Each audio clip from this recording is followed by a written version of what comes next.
What's up guys, welcome back to the course. In this video, we're going to build our first game project. And guess what? We're going to build Flappy Bird clone project. So we're going to build a game that is very similar, game that is very identical to Flappy Bird. For those of you who don't know what Flappy Bird is, let me show you really quick here on Google. So it looks like this, alright? So the basic concepts of this game is the player needs to um, make this bird keep flying, but the bird shouldn't touch this pipe. All right, if the bird touches this pipe, then it's game over. You're going to lose. All right, so the player has to do whatever it takes to make the birds keep moving, but it shouldn't touch this green pipe or this green cylinder, whatever you want to call it. All right, so yeah, that's what we're going to build. But in this video, we're not going to code, we're not going to create our scenes and note. Instead, I'm just going to give you like the general overview. So I'm going to use this whiteboard. So I'm going to draw the concept, the basic concepts of this game. So you're going to understand like the general overview of this game, right? Also, make sure to understand the objective of this game. So let's get started. So I'm going to grab my pencil. So we're going to have something like this, right?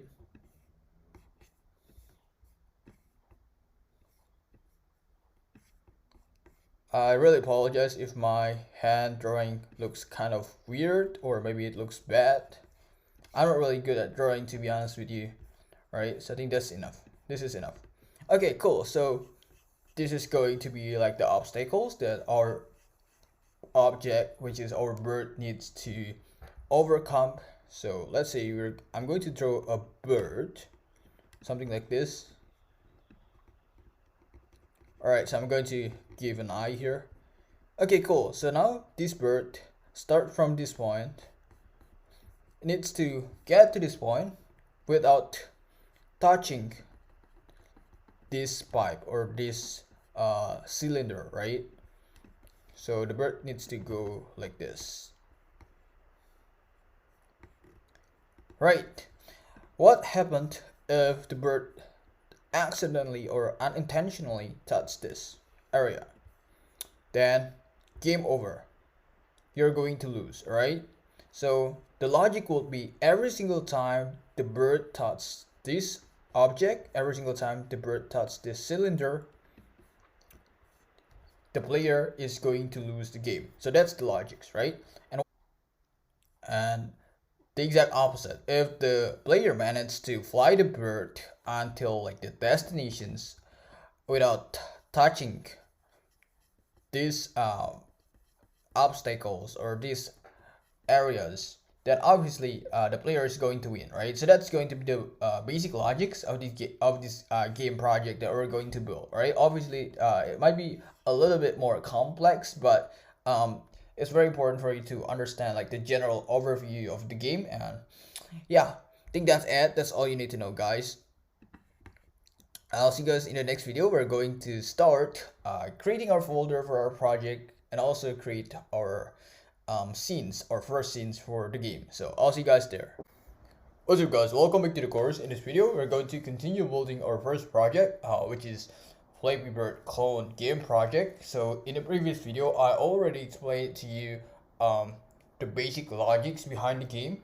Alright, so now let's get started. Alright, so the first thing that you need to do is to open up your Godot. Just open it up. Alright, so now just click new project. Right, we're going to create new project, and let's name the project with whatever name that you want. But since this game project is about a Flappy Bird clone, so I'm just going to type in Flappy Bird clone project. Right, so that's going to be the name of my project, and I'm going to save this on desktop. Well, actually, I really want it to be very well organized, so I'm just going to create a new folder first here. So I'm just going to create a new folder, and I'm going to name it as Flappy Bird clone. So that's going to be the name of my folder, and I'm going to put my folder inside Godot folder, right? And let's go back to Godot. So let's click new project. So we're going to name it as Flappy Bird cloned project, and we're going to save it on Godot folder, and inside Godot folder we have Flappy Bird clone folder, so we're going to save it here, right? So I'm just going to click on select current folder, and for the renderer, since it's going to be a two-dimension game, so I'm just gonna stick with mobile options. And for the version control metadata, I'm gonna select node, and I'm going to click on create and edit. Alright, cool. So we have just created our project for Flappy Bird clone, and let's select the 2D so we can see it from the two-dimension perspective. And to initialize your first scene, just click on 2D scene, and maybe just type in main player. That's going to be the name of my scene. Alright, so main player, and don't forget to save it. So I'm just gonna save it. If you're on Mac, then you can press Command S at the same time. If you're on Windows, just press Control S at the same time. Alright, okay, so now I'm just gonna click save. So now, as you guys can see, main player scene has been saved inside this folder, right? Very cool. Okay, so I think that's it for this video, just very short video. In the next video, I'm going to guide you step by step on how to download our assets, right? Because we need Flappy Bird clone assets to be added to our folder, so we can use that as our object in this game. So I'll see you guys there. What's up guys, welcome back to the course. In this video, I'm going to guide you step by step on how to get free game assets for our Flappy Bird clone project. So in this video, we're going to download Flappy Bird object from Google. So just open google.com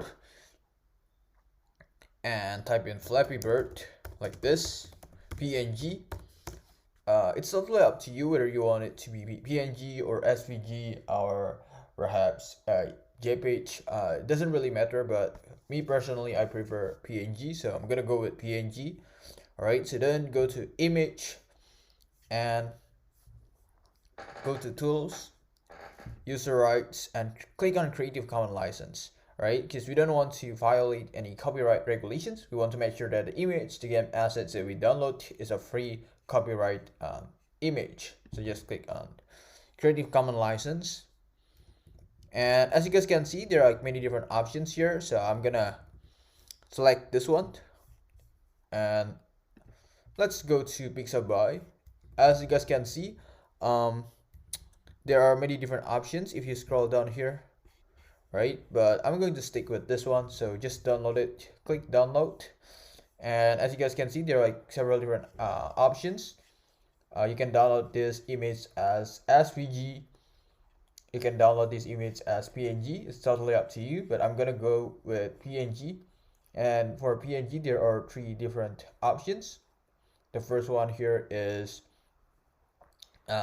like the smaller size, and the second one here is the medium size, and the third one here is the largest size. So I'm gonna go with the second, the medium size. All right, so let's click download. Okay, cool. So now we have downloaded this PNG. So I'm just gonna click on SEO in Finder. I'm going to drag this to desktop, and I'm going to name this. Right, so I'm going to name this image Flappy Bird asset. Alright, and I'm going to open up my folder, my Flappy Bird clone project folder, and I'm going to drag this to the folder, right?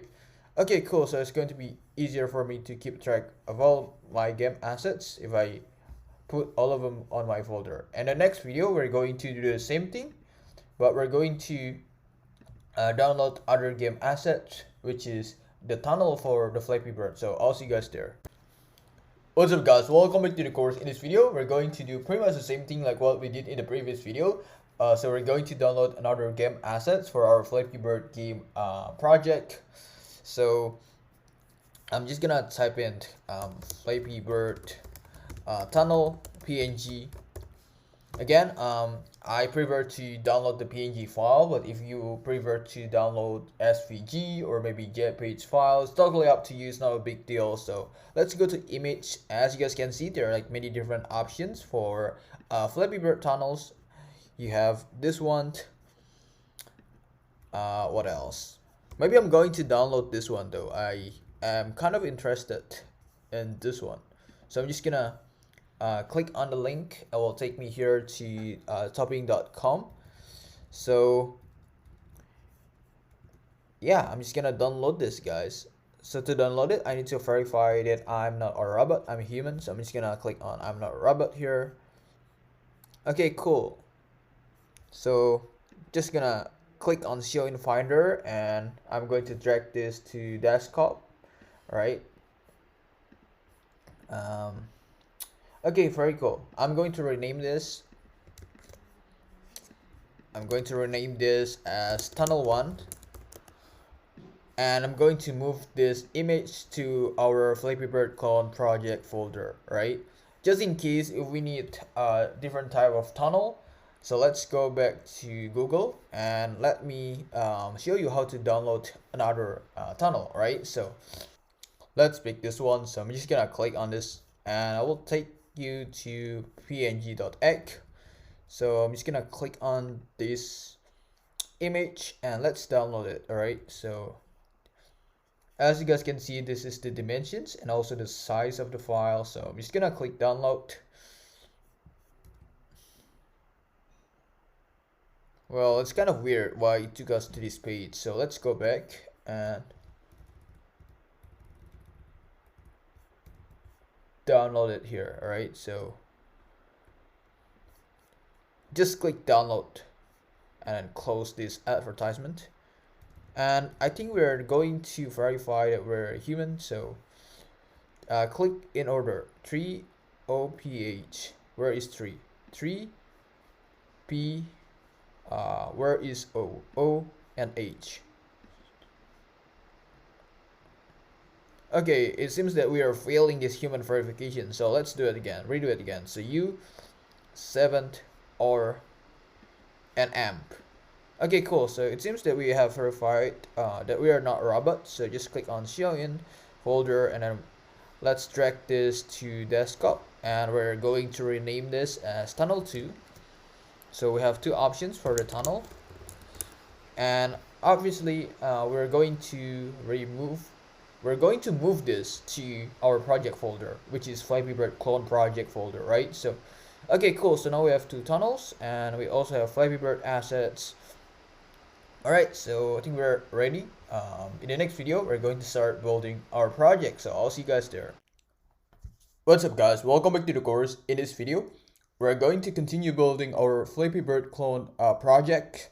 So let's create another scene. So if you remember in the previous video, we already created this scene, main player scene. So let's create another scene. So I'm just gonna click on new scene, right? And I'm just going to click on other node this time. So I'm just gonna click on it, and right here, just type in rigid body, right? So rigid body 2 dimensions. So just click on it and then click create, and I'm going to rename this as bird. Well, the reason why is the Flappy Bird is going to be the main object of this game, right? That's the reason why it's going to be better if you name it with a name that is relevant to your actual object. So I'm going to name it bird, right? So yeah, that's like the second scenes that we create on this project. So let's add node to the scene. All right, you have two options. Either you want to click on this icon, or maybe you want to right click on bird and then click on add child node. All right, so the first node that you're going to add is sprite. So just type in sprite like this. All right, you have the options. If your object is GIF or animations, then go with the first options, animated sprite 2D. But since our object is static, the file is not animation file, so we're going to go with the second options, which is sprite 2D, right? So I'm just gonna click create. All right, very cool. So now we've just added our first node to bird scene.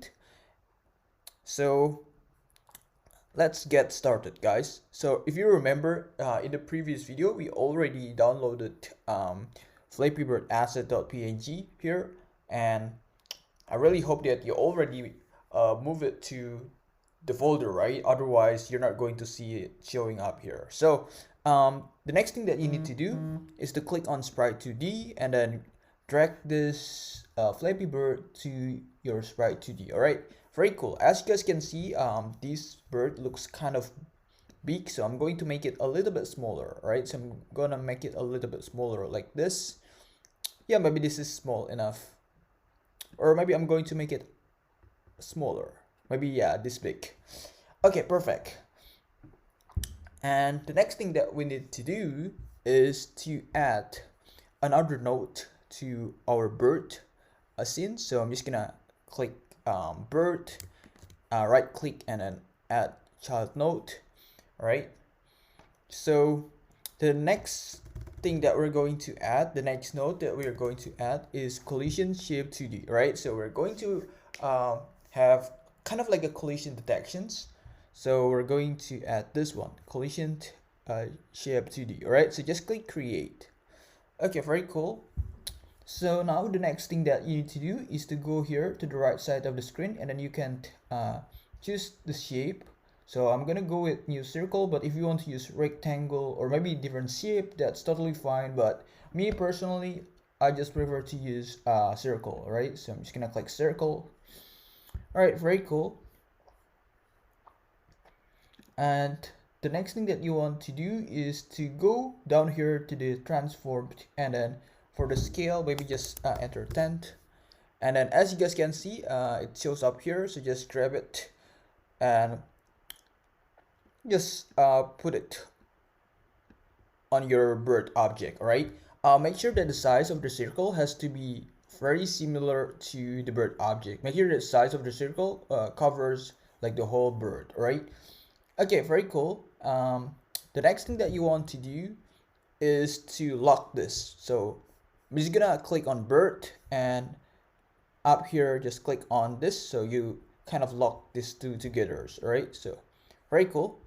And let's do some experiments. So if you go to the bird, and you might want to play around with the gravity, I guess, to see what it looks like. So let's go to gravity, right?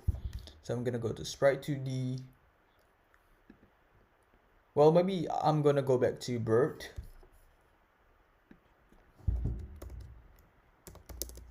And you might want to see the velocity. For example, you want to do experiments with the velocity, you can feel free to change these numbers if you want to, right?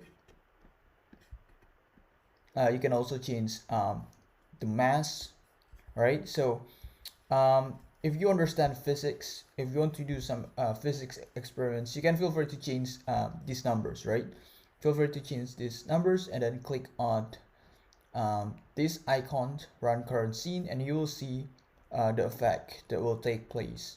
Right, so that's how you do your experiment with this object, right? So yep, the next thing that we need to do is to play around with gravity. So we're going to do experiments with gravity. As you guys can see here, by default gravity scale is set to be 1, and you can change this to whatever number that you want. You can change it to 5 or 10, right? So for those of you who don't know yet, gravity unit is meter per second squared. So when you see like 1, it's actually 1 meter per second squared, and in the basic concepts of physics, the actual gravity is 10 meter per second squared. Like the actual number is 9.8 meter per second squared, but usually people round it up to 10 meter per second squared because they don't want to deal with decimals, right? They prefer to deal with a whole number or an integer. So yeah, let's say we're just going to let gravity scale to be 1 meter per second squared, and make sure that you save it. You make sure you save your scene, otherwise not gonna work. And just go up here, all right, and click run specific scene, and we're going to click main player. Well, actually not main player. We're going to click bird because that's the scene that we're setting right now, right? So just click on open. As you guys can see, our bird is falling really quick, so that's pretty cool. If you want to see it once again, let me play it once again. So just click on run specific scene, and then make sure that you select bird.tscn and then click open. All right, so that's your bird falling, right? Well, the reason why it's falling is due to the gravity, right? So if you are jumping and then you're going to fall to the ground. The same thing if you are jumping from, let's say, from the mountain, you will fall to the ground. That's because of gravity, right? When you throw apples to the air and the apple eventually is going to go back, the apple is eventually going to fall. That's the reason why you need to pay very close attention to gravity. And the higher the gravity scale, obviously the faster the object is going to go down. So if you want to do another experiments with, let's say, 10th gravity scale, right? So let's say we want to set the gravity scale to be 10 meter per second squared. Make sure that you save it, and then let's play it again. All right, so just click quick run scene, and then go select the bird TSCN. Look at that, it falls really fast, right? 10 times faster than the previous trial. So let's set this back to 1. All right, so we're just gonna set the gravity scales to 1 meter per second squared. All right, so we don't want the bird to fall very fast. So yeah, I'm gonna save it. Command S if you're on Mac, but if you're on Windows, then Control S. Okay, I think that's it, guys. I'll see you guys in the next video. We're going to create another scene for the obstacles or for the pipes, right? So I'll see you guys there. What's up, guys? Welcome back to the course. In this video, we're going to create another scene for the obstacle, which is the pipe in this case, right? So this bird is going to fly, but there will be obstacle ahead of this bird, and those obstacles will be pipes, like these green pipes, right? Remember that you already downloaded this image in the previous video. Okay, cool. But just make sure that if you haven't moved that image to this folder, make sure that you move it to the project folder, so it's going to be easier for us to access that image, right? So yeah, let's do the next thing that we need to do is to add the scene for the obstacles. So I'm just gonna click scenes, and then click new scene, and I'm going to click on other node, and we're going to type in static.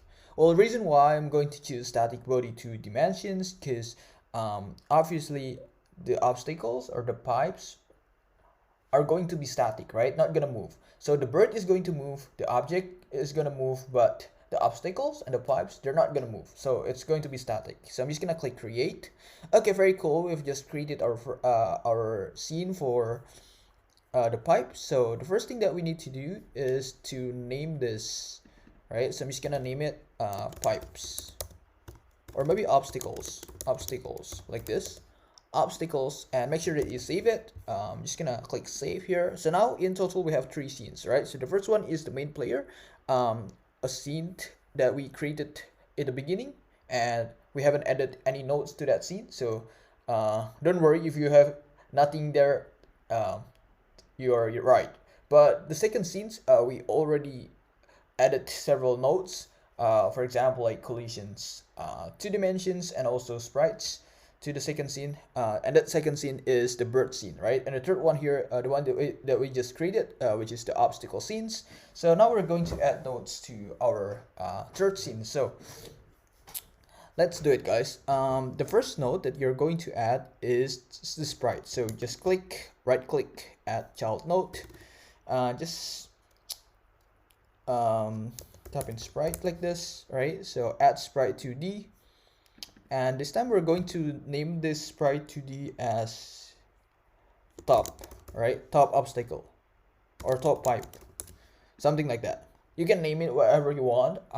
It's not really a big deal. Just make sure that the name is relevant to the object that you're actually going to add. Because if the name is not very relevant, then you might be confused, right? So that's the first sprite.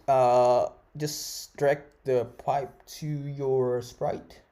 Right, very cool. So now we have these beautiful green pipes. I'm gonna make it a little bit shorter, maybe this size. Yep. So yeah, that's the first sprite. So let's add another node. So I'm gonna type in collisions, 2D collision shape 2D. Right, very cool. And I'm going to name it top collisions, right? So that's going to be the name. And right here, I'm going to choose new rectangle, right? You can choose whichever shapes that you want, but me personally, I prefer to use rectangle. All right, so I'm just gonna click on new rectangles, and down here on transform, you can add 5, right, for the scale. So just type in 5 here. Okay, very cool. So now just grab this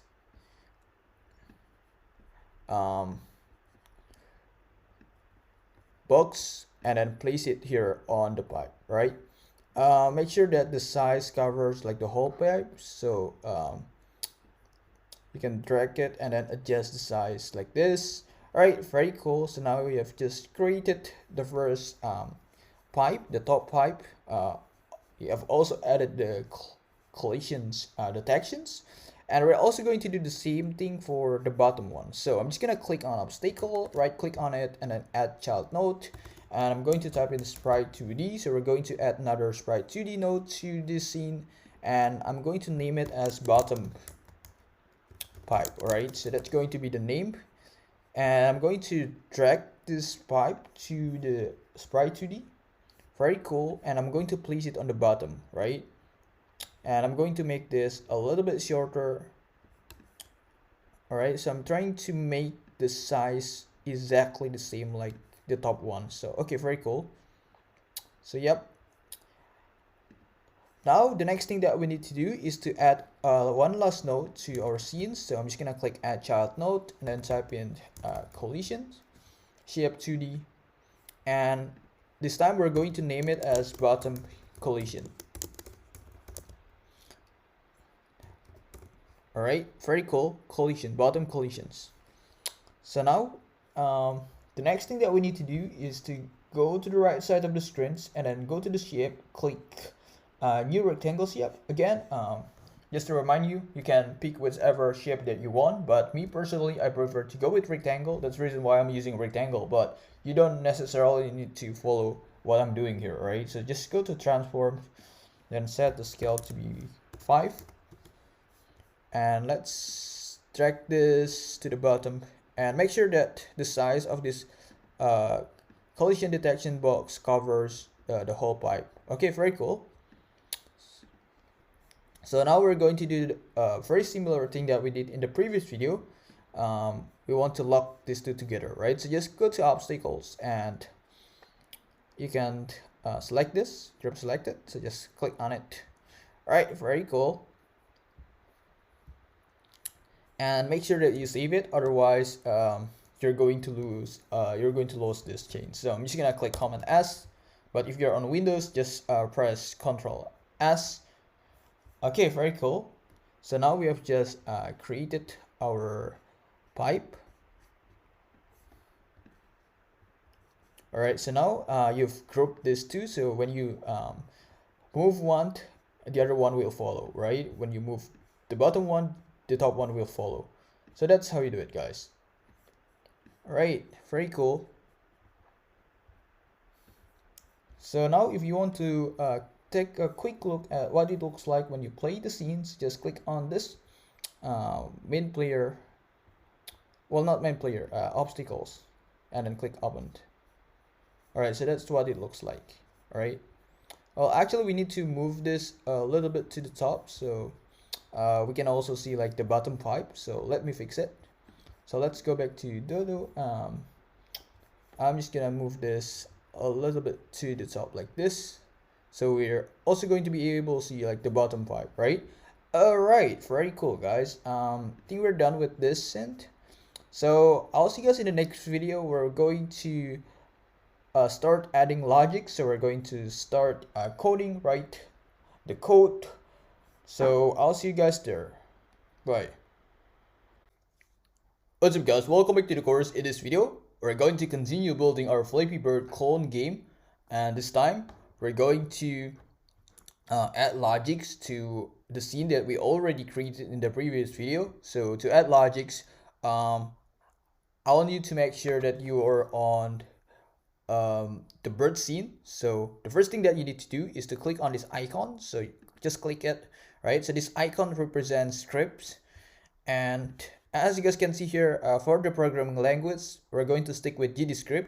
Well, actually, you can't write a different programming language, for example, like C++, C#, and other programming language, but you need to export it. But we're not going to do it. We're just going to stay with GDScript. For the template, we're going to select the second options, object empty, because we want to create it from scratch, right? For the path, just leave it the way as it is. We're not going to touch this, and then just click create. Very cool. So now we've just created our first script for bird scene. So let's start coding, guys. All right, so the first thing that you need to do is to create the functions. So to create the functions and GDScript, you start with func like this, func. And we're going to create input functions like this. Input and event is the parameter of these functions. And down here, we're going to create if else statement, conditional statement. So if event is action press. So the logic behind this line of code is every single time the player click or press a certain button, then the bird is going to keep flying. But as soon as the player stop clicking or stop pressing certain button, then the gravity will take place, which basically means that the bird is going to fall down, right? Just follows the law of gravity, like the very basic physics. And the parameter is going to be fly, but we haven't added that yet. So I'm just gonna click on project settings. And as you guys can see here, we have several different options. So just go to the second options, which is input map. And I'm going to type fly. All right, so very cool. And just go to this icon and then click on it. And it's totally up to you, whichever controls that you want to use. Personally, I'm gonna go with keyboard keys. So I'm just gonna click on it. And you have like many different options. So which button that you want to use: escape, tab, backspace, enter, insert, delete, pause, print, clear, home, and left. I'm gonna go with up, right? So I'm gonna go with the up button. So just make sure that you're consistent. If you go with the up button, then when you play the game, you need to use the up button. If you go with the space button, then if you play the game, you need to use the space button, or maybe you use enter button.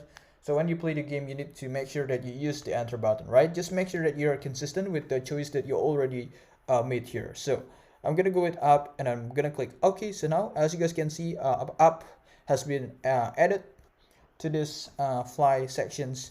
So I'm just gonna close it, and I'm going to type in fly. Very cool.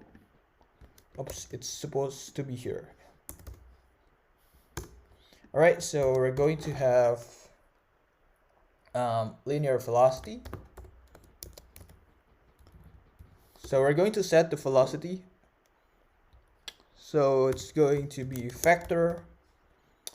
So this is actually like very basic physics. So for the linear velocity, we need to determine the x-axis and the y-axis. So obviously this method takes two parameters. The first one represents the x-axis, and the second one represents the y-axis. So for the x-axis, we want it to be on 0, coordinate, and for the y-axis we want it to be on -100, right?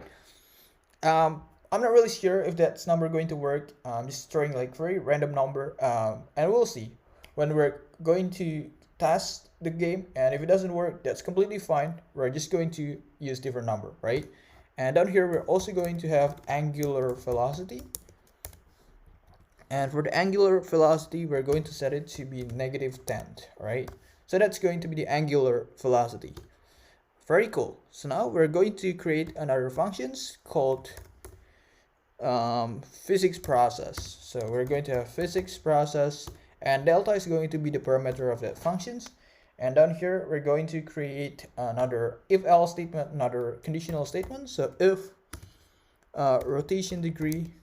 So we're just going to make conditional statement to basically check if the rotational degree is less than or equal to -45 degree, right? Remember, this is on degree, not radian, right? So what's gonna happen next is the angular velocity will be set to equal to. That's what happened when it's false, right? So we're going to have something like this. Very cool. And make sure that you save it first. If you don't save it, it's not gonna work, right? So make sure you save it. If you're on Windows, then press Control S. If you're on Mac, then press Command S at the same time, right? So very cool. So now we've just created these two functions. If you want to check it, you can click on bird TSEN and then opened. And as you guys can see, I'm gonna maximize this step. As you guys can see, if you keep pressing up button, your bird is going to keep flying like this. But as soon as you stop pressing up button, the bird starts falling, right? So let me do two scenarios. So the first one here is I'm gonna keep pressing the up button for the next 3 seconds. So 1, 2, 3. And the next scenario is when I'm going to stop pressing the up buttons, and we'll see how the bird is going to fall since the gravity that we set is equals to 1 meter per second squared, right? So as you guys can see, it falls. So yeah, that's how it works. So let's go back to our Godot engine. And that's it, guys. Just make sure that you save it once again. And in the next video, we're going to do very similar things. So we're going to write the code. We're going to add logics to our pipe obstacle scene. So I'll see you guys there. Guys, welcome back to the course. In this video, we're going to do very similar thing to what we did in the previous video. So we're going to add logics. We're going to start writing code, start writing scripts for our obstacle scene. All right. So make sure that you opened your obstacle scene. The next thing that you need to do is to click on obstacles, right? And then click on attach a new or existing script to the selected node. So just click on it, all right? And for the language, we're going to stick with GDScript. For the inherits, just leave it the way as it is. For the template, make sure that you choose the second options, which is the empty template, because we want to start from the empty template. We want to start from complete scratch. And for the path, just leave it the way as it is. We're not going to touch this, and then click create. Right, very cool. So now let's create our first functions. Down here we're going to create func physics process. All right, and we're going to set our position. So positions like this .x, right? Because we want to set the horizontal axis. And for those of you who don't know, x represents horizontal axis, because that's what the direction's supposed to be. And we're going to have negative equals 200 times delta. So that's like the velocity. All right, so we want it to move to the left, right? Actually, I'm going to fix the spelling. It's not delta, it should be delta like this. Very cool. All right, so we've just created our functions, and actually that's it, guys. Right, very short script. So make sure that you save it, right? You save it. If you're on Windows, then do Command S. But if you're on, I'm sorry, if you're on Windows, then do Command Control S. But if you're on Mac, then do Command S. Right, and if you want to see what it looks like, you can click on this icon and make sure that you select obstacles.tscn because you want to play the scene, right? So just click open. Yeah, and this is what it looks like, right? So yeah, let's go back to Godot. So I think that's it, right? You might want to make this a little bit closer to each other, I guess.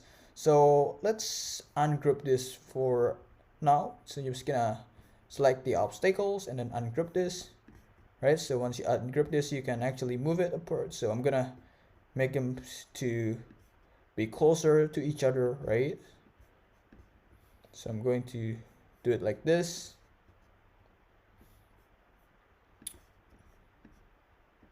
Yeah, maybe this close, right? I think I'm done. So I'm just gonna click obstacles and then group it again. So now once you group it, when you move it, you're going to move them together, right? So when you move one of the pipes, the other will also follow. Okay, very cool. And then make sure that you save it, and let's go back to the script. Make sure you also save your script, otherwise not gonna work, right? And if you want to see it how it works, just click on obstacles and then click open. All right, so yeah, that's how you do it, guys. All right, so let's go back to Godot engine. I'll see you guys in the next video. What's up, guys? Welcome back to the course. In this video, we're going to take care of our main player scene. So if you remember, this is the scene that we created at the beginning. This is the first scene that we created, but we haven't added anything to this scene, right? So this scene is still completely empty. All right, so if your main player scene still empty, please don't panic, because we haven't added anything yet, right? So just click on mains player scene. You can also like close other scene so it doesn't distract you. So I'm just gonna close the obstacle scene. And as you guys can see, we have main player scene. And if you go to 2D, right? If you go to 2D, as you guys can see, we haven't added anything here yet, right? So the first thing that you want to do is to click on this instantiate child scene. So we're going to add two scenes to this main player scene. So the first scene that we're going to add is the bird, right? So you're just gonna click open. So now you have your bird here. And the next scene that we want to add is the pipes, right? Or the obstacles. So just click on this icon and then add the obstacles and then click open. So now you have the obstacles. All right, very cool. So now I'm just going to right, very cool. So now I'm just gonna drag this down a little bit. Okay, so as you guys can see, this bird is able to pass this pipes, right? But if the distance between the top pipe and the bottom pipe is like too short, then you might want to make the distance a little bit longer, because you want to make sure that the bird is going to be able to pass by the pipe, right? But I think this is good enough. Okay, so the next thing that we need to do is to duplicate this. So perhaps you might be wondering like, hey, in the actual Flappy Bird game, we have many different pipes, but here in this case we only have one. Don't worry, we're gonna be able to do it. So we're just gonna duplicate it. We're going to duplicate it maybe like 5 times, 6 times. I guess we're going to do it 6 times, right? So duplicate, duplicate, duplicate. All right, very cool. So we've duplicated multiple times.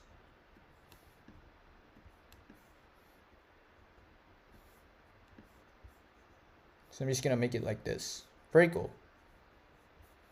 Or maybe you want to do it one more time.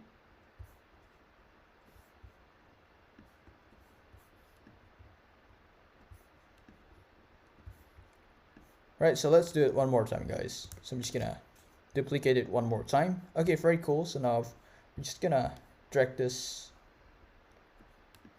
Did we duplicate it? Yeah, we did. Where was it? Right here. Okay, very cool. So yeah, we're just gonna move it to the right. Okay, very cool. So I'm just gonna make sure that this Flappy Bird is going to be able to pass by, right? Yeah. Okay, very cool. I'm gonna save it. So I'm just gonna Command S.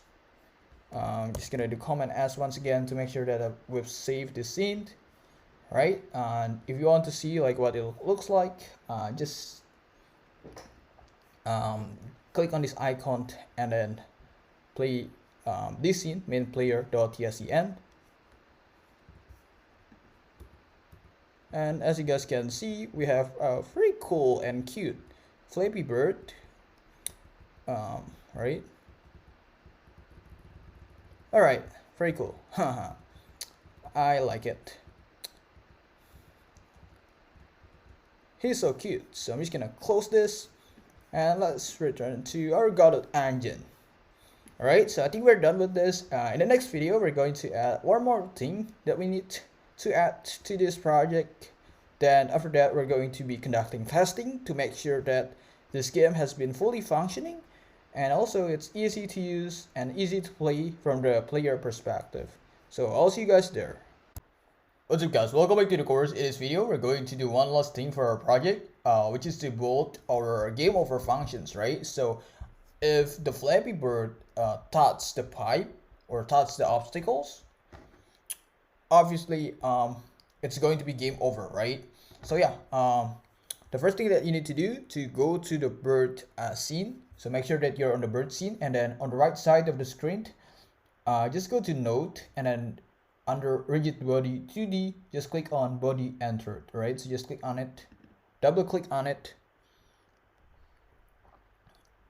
and the next thing that you need to do is to connect the bird, right? So just click connect. All right, very cool. So now it automatically added these functions to our scene. All right, so we're going to customize these functions. So I'm just gonna delete this. We're going to create a conditional statement or if else statement down here just to check. So if body, so body represents the bird, right? So if body is in group,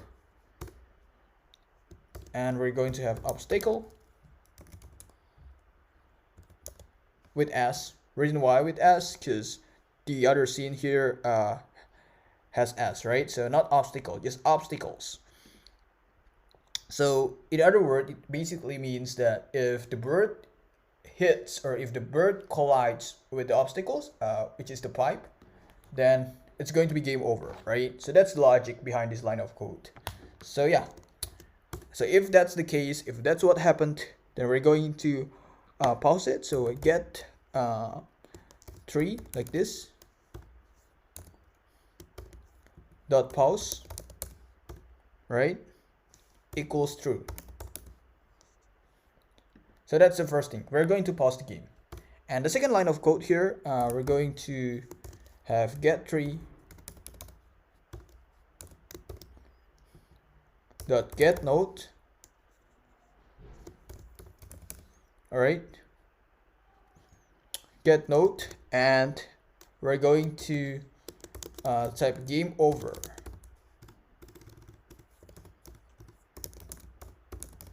Like this.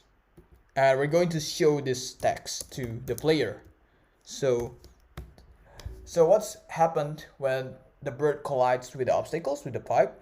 The game will be paused, right? The game will automatically be paused, and this text, this message is going to be shown. It says game over. So that's how it works, right? So I'm just gonna save it, and think that's it. I'll see you guys in the next video. We're going to be conducting testing to make sure that the game has been fully functioning, all features have been fully functioning, and also to make sure the game is easy to play from the user or the player's perspective. So yeah, I'll see you guys there.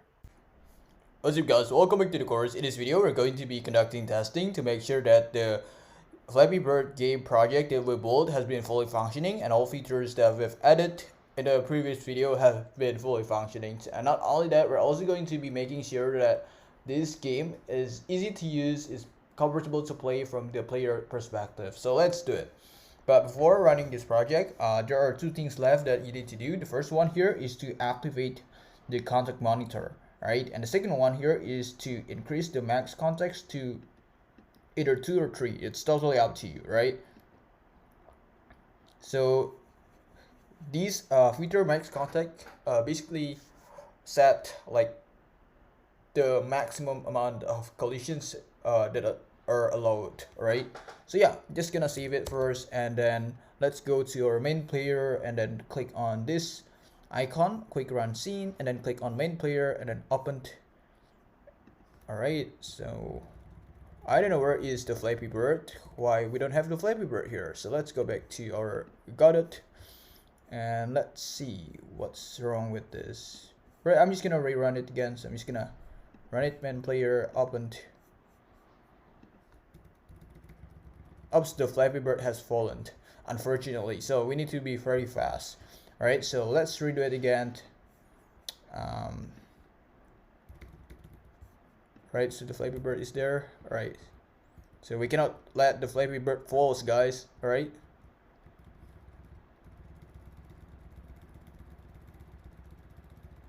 I think it's too fast. All right, so what if we actually decrease the speed a little bit? So if you go back to your Godot engines and then let's go to our obstacle.gd.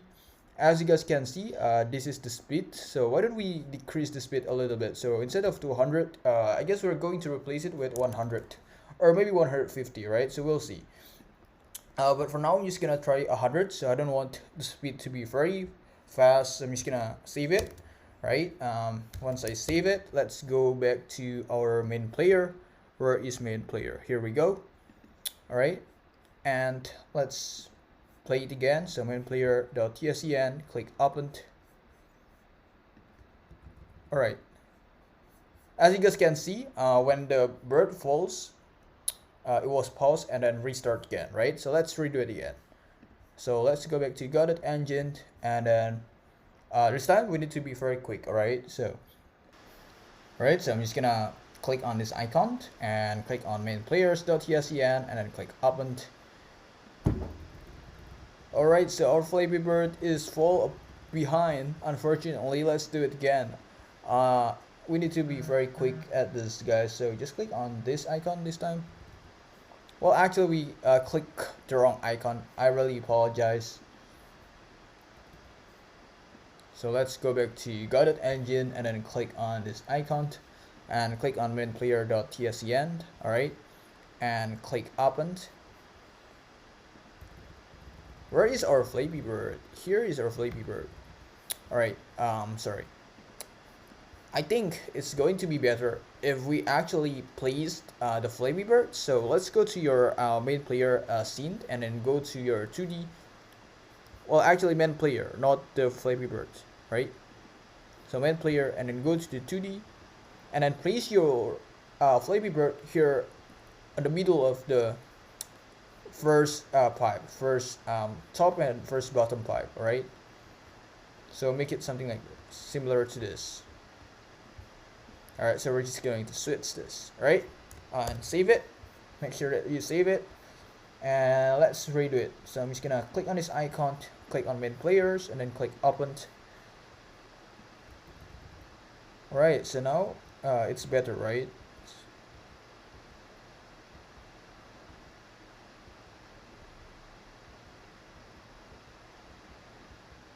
So yeah, that's how it works, guys. All right, I think it's going to be better if you use 100 as the velocity, because 200 is too fast, to be honest with you, right?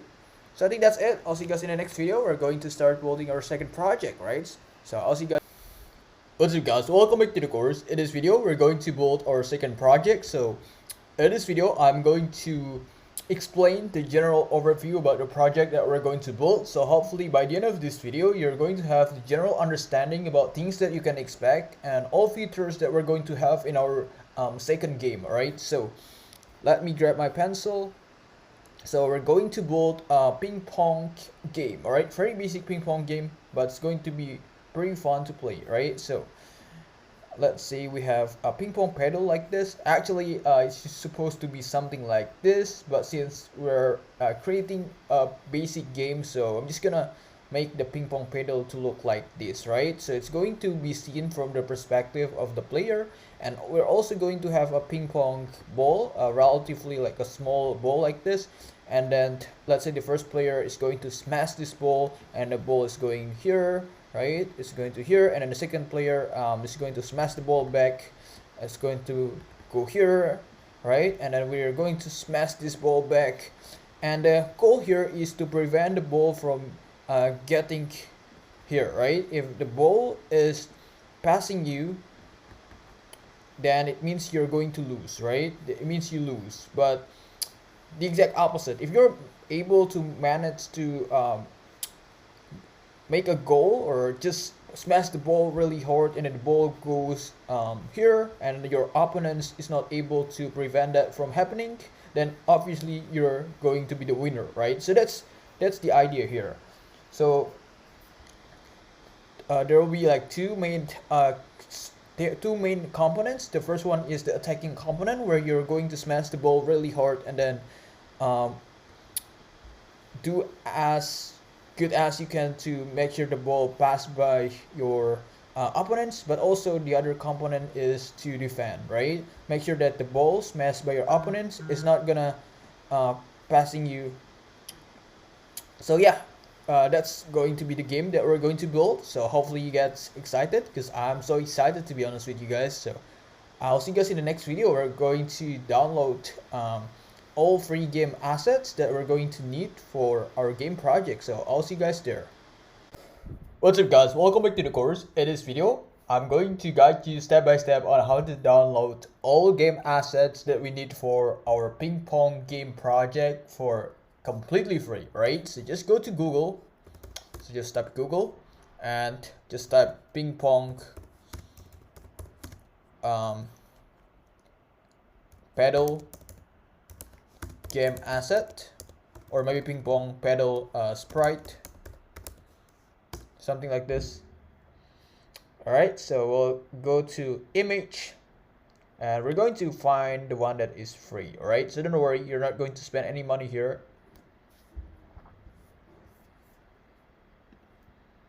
Okay, very cool. There are many options here that you can choose. So for example, if you want to have something like this, right, this is pretty standard one, or you might want to find another one that is more interesting. So maybe you want to pick this one. It's totally up to you. There are like many different options for you. All right, so I'm going to use this one, I guess. Well, it looks like these pedal is so similar to our Flappy Bird pipe, right? But that's completely fine. So I'm just gonna download this. All right, so I'm going to click save image. All right, and I'm going to save it on my desktop. I'm going to name it ping pong pedal. All right, very cool. That's PNG. So now let's do one more thing here. We're going to download ping pong ball. Right, so just go to ping pong PNG. I'm just gonna click on that one. Well, actually I'm looking for the ball. All right, so which one? Maybe this one. There are many different options. I'm trying to find like the best one here. Right, to be honest with you, I don't really like the yellow one, so I'm just gonna find the white one here. Right, so ping pong ball white PNG. So I'm gonna choose the transparent one, right? Because I don't want it to have any background, so I guess we're going to use this one. Looks pretty cool, so I'm just gonna save it. Save image as, so I'm going to name it as ping pong ball. Alright, very cool. It's JPEG. That's completely fine. It doesn't have to be PNG. It can be JPEG. It can be PNG. It can be GIF. So it doesn't really matter, you know. So yeah, cool. So I'm just gonna go to my desktop and see. Okay, so these two images have been downloaded, and now these two are on my desktop. Alright, so I'll see you guys in the next video. We're going to build our project. So we're going to create our project folder and also initialize the first scene in our Godot file. Alright, so I'll see you guys there. What's up guys, welcome back to the course. In this video we're going to start building our ping pong game project using Godot. So we're going to create our project folder and also initialize the first scene in our project. Alright, so just go to file and then click on new file. So, well, not new file, actually new folder. So click file, click new folder. So I'm going to name the project with ping pong game, something like this, right? You can name it with whatever name that you want. Just make sure that the name is easy to remember, right? So the first thing that we need to do is to move these two game assets, the ping pong pedal and also the ping pong ball, to the project folder, right? And I want it to be well organized, so I'm just gonna move this folder to my Godot folder, right? So I want it to keep it organized. Alright, as you guys can see, I also kept my Flappy Bird clone project folder here on this Godot folder. So I just want to make sure that, you know, the file is well organized. So yeah, the next thing that you need to do is to double click on your Godot icon. Okay, so we're going to create a new file. So I'm just gonna click on new project, and I'm going to name this project as ping pong game. I think that's it. That's the name. Make sure you name it with a name that is relevant to your actual project, right? And for the project path, we're going to save it on the folder that we've just created before, right? So I'm just gonna click browse, and let's go to desktop. Let's go to Godot, and let's go to ping pong game. All right, so this is the folder that we want to keep our project in. So I'm just gonna click on select current folder, and as you guys can see, we got a yellow warning here. The selected path is not empty. Choosing an empty folder is highly recommended. Well, actually that's true, right? Because we've already added our game assets, the ping pong pedals and also the ping pong balls, to our project folder, right? So that's completely fine. Actually, that's what we wanted, right? Because we wanted to have our game assets to be in the same project folders. So it's going to be easier for us. It's going to be more straightforward for us to use the assets anytime we want, anytime we need, right? And down here you have renderer, you have forward plus mobile and compatibility, since we are planning to create just like regular two-dimension games. So I'm just gonna go with the second options, which is mobile. And down here for the version control metadata, you can replace git with none, and just click on create edit. All right, so before creating, you also got another reminder here. So you're about to create Godot project in a non-empty folder. The entire contents of this folder will be imported as project resources. Are you sure you wish to continue? Yeah, just okay. Right. Well, reason why, because actually it's a good thing for us, because we already have our game assets in the same folder. It means that we're going to be able to use those game assets easily anytime we want. And as you guys can see, this is the 3D perspective of our project. Still empty. There's nothing here. We haven't added anything here. Let's go to 2D perspective. And the first thing that you need to do is to initialize your first scene in this project. So just click on 2D scene, and that's it. Make sure you save it. Just just press Command S if you're on Mac, and then click save. If you're on Windows, then press Control S. Right. So I'm just gonna click save. Alright, cool. As you guys can see here on the left side, on the bottom left of the screen, you have this scene, not 2D .tscn. This is the scene that you've just created a couple seconds ago. You also have ping pong ball .jpg. This is the game assets that we downloaded in the previous video. We also have ping pong paddle .png, which is also game assets that we're going to utilize in this project. Alright, so make sure that you have these two game assets moved to your projects folder, right? So yeah, I think that's it, guys. In the next video, we're going to start adding more scenes, adding more nodes to the scenes. Alright, so I'll see you guys there. What's up, guys? Welcome back to the course. In this video, we're going to continue building our ping pong game project. So if you remember, in the previous video, we already created our project folder and we already initialized the first scene, which is node 2D. Alright, and in this video, we're going to create more scenes, and we're also going to add nodes to the scene. Right, so let's get started. So as you guys can see, this is our first scene that we created in the previous video. So I want you to click on this icon. So we're going to add a child node to this scene. So I'm just gonna click on this icon, and then you can type in area 2D. All right, so as you guys can see, we have area 2D down here. Just click create. Very cool.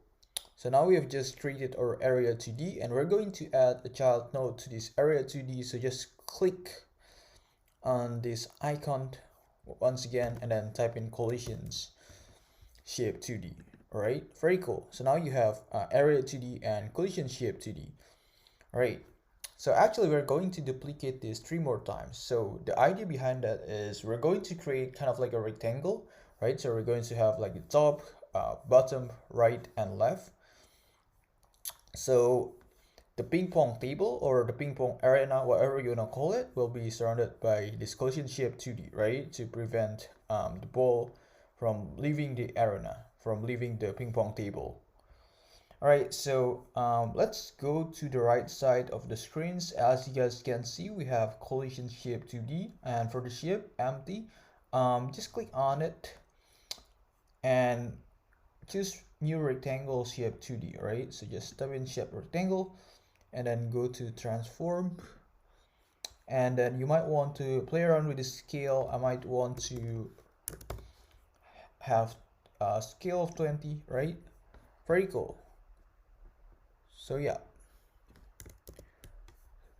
this is our rectangle. So I'm just gonna make this something like this. All right, so I'm going to make this like a rectangle. So previously it was not a rectangle, it was a square. So yeah, maybe I'm just gonna make it like this, something like this. Yeah, all right, pretty cool. So now we have already created our first collision shape 2D rectangle. All right, you might want to make the size very similar to this size. It doesn't have to be exactly the same, but it needs to look like this, right? So now let's duplicate area 2D 3 more times. So we're going to have rectangles on the bottom, on the right, and also on the left, right? So yeah, let's get started. So I'm just gonna click on area 2D, and I'm going to right click on area 2D, and I'm going to go down here to duplicate. Alright, very cool. So now I've just duplicated area 2D. So to avoid confusion, I'm just gonna rename this, right? So I'm just gonna rename these to be top, right? And I'm also going to rename this to be the bottom. So this is going to be the bottom. So I'm going to place it here, right? And we're also going to duplicate this 2 more times. So we're going to have the collision shape 2D rectangle for the right sides and also like the left side. All right, so yeah, let's get started. So I'm just gonna right click on top. Actually, you can feel free to right click on top or right click on the bottom. It's gonna be the same. So I'm going to duplicate it again. All right, or maybe I'm going to right click on the bottom. All right, so I'm just gonna right click on the bottom and then click duplicate. So now we have bottom 2, so we're going to rename these to be right. All right, very cool. So where is it? Right here. Okay, but actually we want to rotate this, right? So you can go up here and then click on this icon, rotate model, and you want to rotate this. Make sure it's 180 degree, right? So once you're done, you can click on this, so you can move this to here, right? And you might want to adjust the size a little bit. So I'm just gonna have something like this. You might want to adjust the size like this, perhaps. All right, very cool. And one last thing that we need to do is to duplicate this one more time, so we can have the rectangle here on the left side of the ping pong arena, right? All right, I'm just gonna adjust the size really quick here. Okay, very cool. So I really recommend you to just duplicate the right one, so you don't have to like rotate it again. So I'm just gonna right click on right and then click on duplicate, and I'm going to rename this to be left. All right, very cool. And then we're just going to move this to the left side, or you might want to adjust the size, maybe something like this. I think this is too long.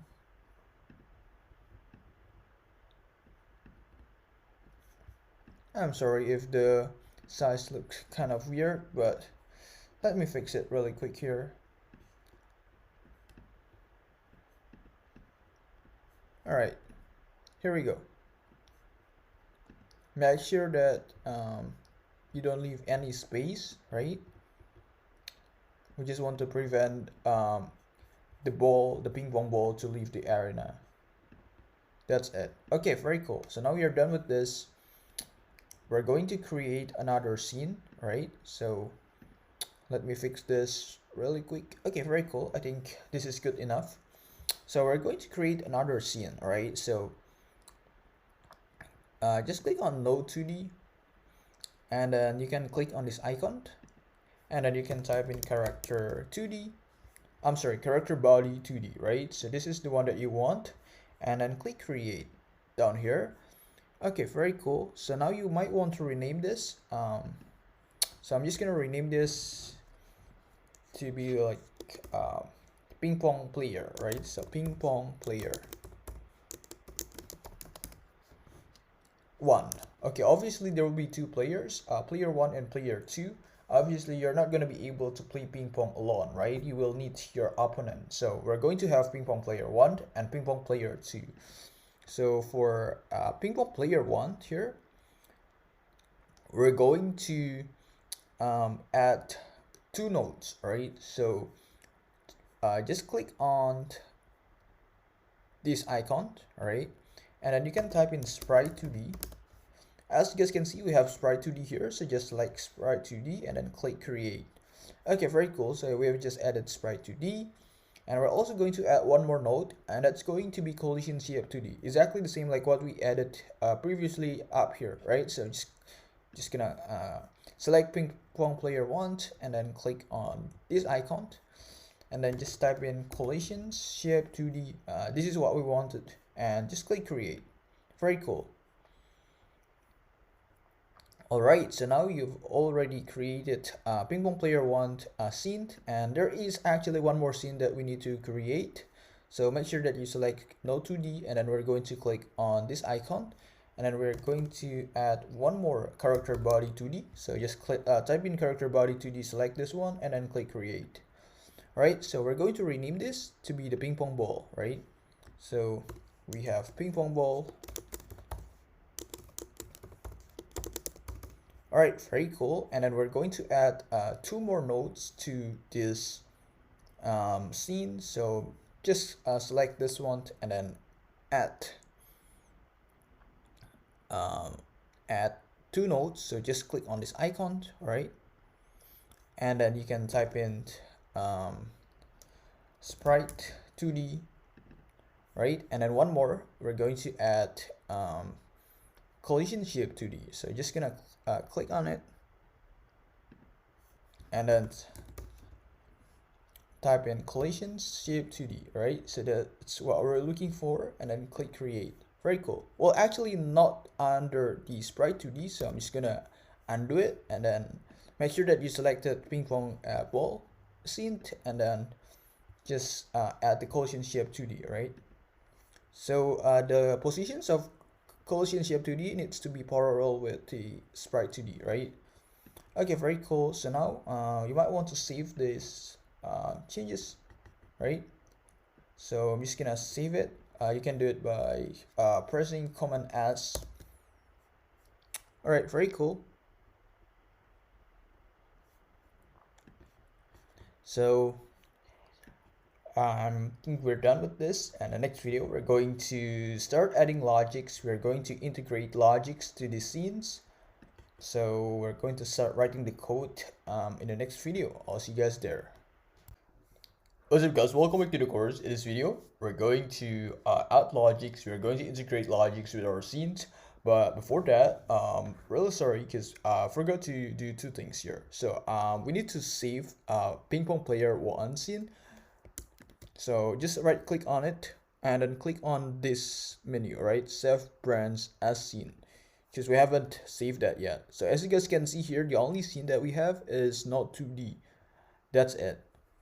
So if you have a file that is ended with .tscn, so it means that is a scene, right? But we already created 3 scenes, right? So no 2D ping pong player 1 and ping pong ball. But unfortunately, we only see 1 scene down here. So we need to make sure that we save ping pong player 1 and also ping pong ball. So I'm just gonna right click on this. All right, sorry, just gonna redo it again.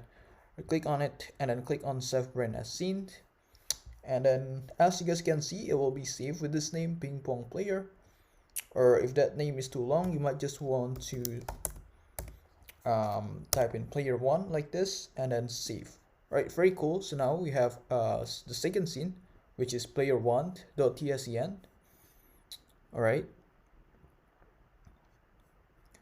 and now let's also do the same thing for the ping pong ball, right? So I'm just gonna right click on the ping pong ball and we're going to do the same thing that we did. Just click on save branch as scene and then we're going to name it as ping pong ball.tscn, and that's it. We're just gonna save it, right? Save. Very cool.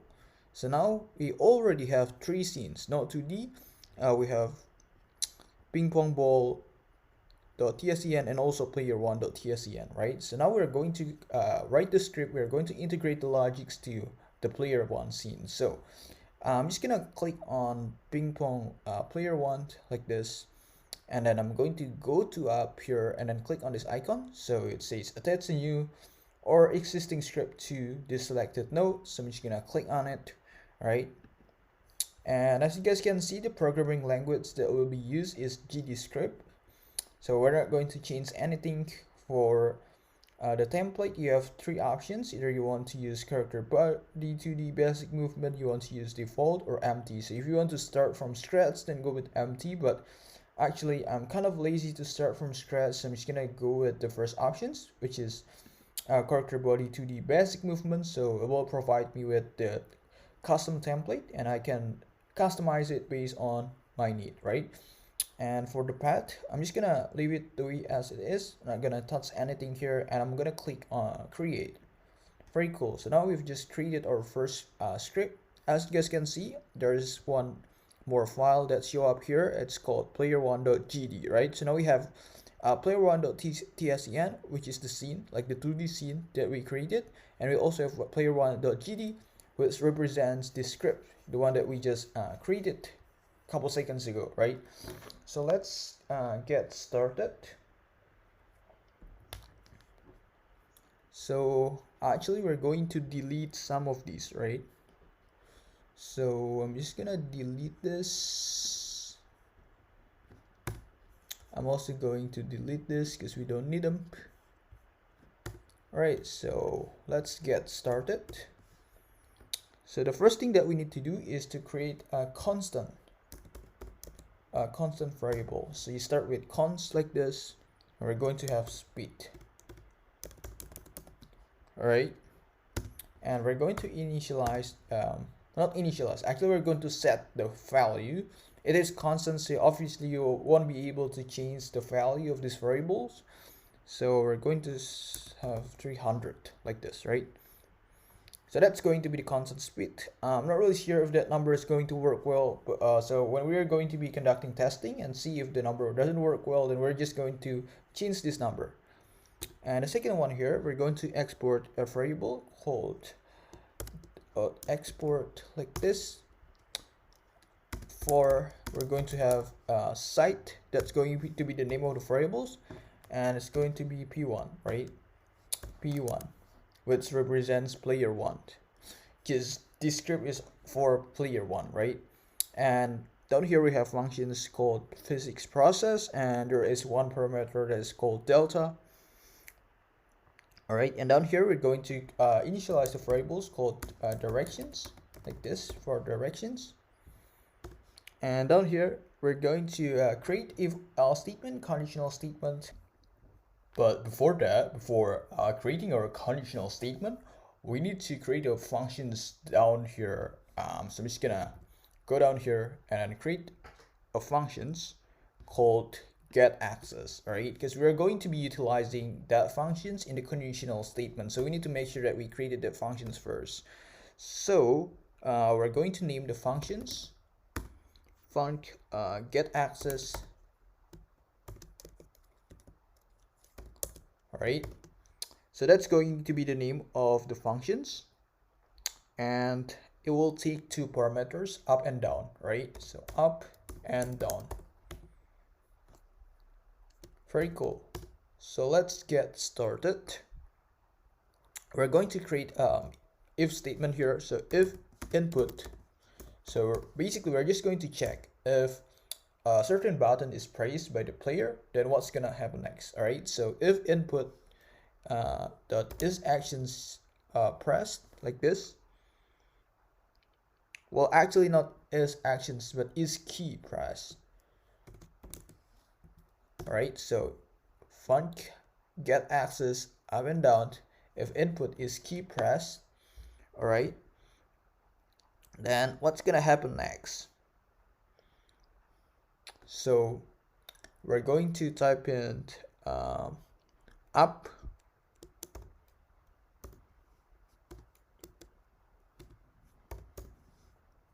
all right, then if that's happening, we're going to return -1.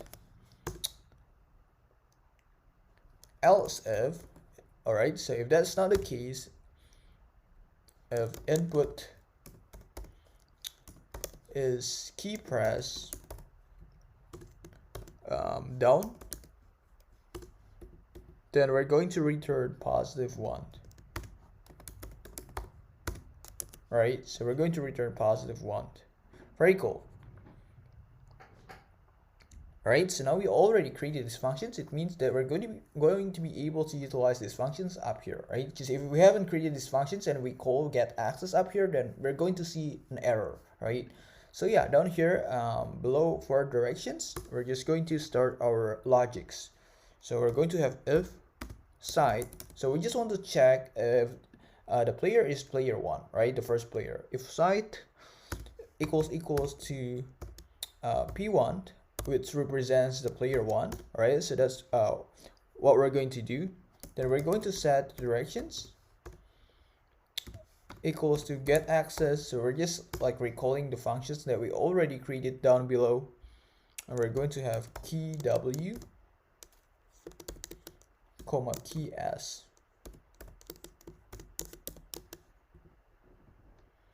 All right, and if that's not the case, we're going to create elif statement. So not elif but just else statement, right? So if that's not the case, then we're going to set directions. All right, so we're going to have get access. We're just going to recall the functions that we already created down below. We're going to have get access key I and key k. All right, so key I like this comma key underscore key. Okay, very cool. And down here we're also going to create another conditional statement for the directions. So if the directions,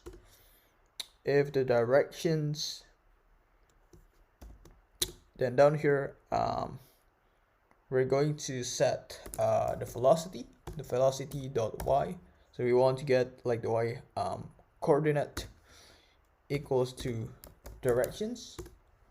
Well, not y coordinate, I'm sorry, it's y axis, right? So velocity dot y directions, we're going to multiply that by the speed. Remember that we already initialized the constant up here, so the speed is equal to 300. So we're just going to multiply the directions with the speed, right? That's how you calculate the velocity. Okay, very cool. And down here, else if that's not the case, then we're going to have velocity dot y equals to move toward, right down here, where is it, right here, move toward velocity dot y. So it takes two parameters, velocity dot y, I'm sorry, it takes three parameters actually. Velocity dot y is 0 and speed. Alright, cool, so we're done with this. Make sure you have move and slide down here. Actually, from like the template, we already had this, so do not move this, do not remove this, right? Make sure that you have this at the end of the conditional statement. So now we're done with this script. We're going to create another script for other scene, alright? What's up guys, welcome back to the course. In this video, we're going to add the ball, the ping pong ball, and also add the ping pong pedal to our sprites. So if you go back to the ping pong player, so just click on this open in editor, right? Just click on it and just click on sprite 2D, right? And then go to 2D.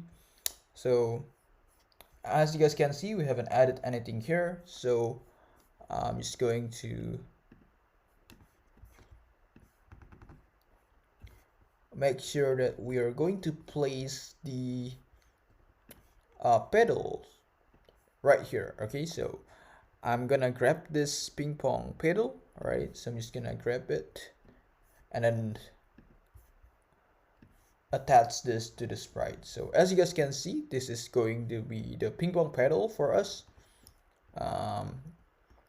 So actually I'm just going to make this a little bit shorter, right? Because we need to make sure that the size of this ping pong pedal is supposed to be proportional to the ping pong arena or ping pong table, right? If the ping pong table is not that big, obviously you don't want to make this ping pong pedal to be very big. You need to adjust the size depending on the size of your ping pong table. So yeah, I think that's it. We're just going to add like rectangles to the collision shape 2D. So I'm just gonna grab that.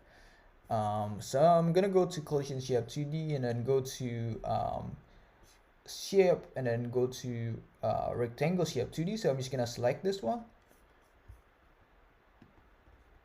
and make sure that this rectangle covers your ping pong pedal, right? And you might want to regroup them, so just click on this. All right, so now you've regrouped them. All right, very cool.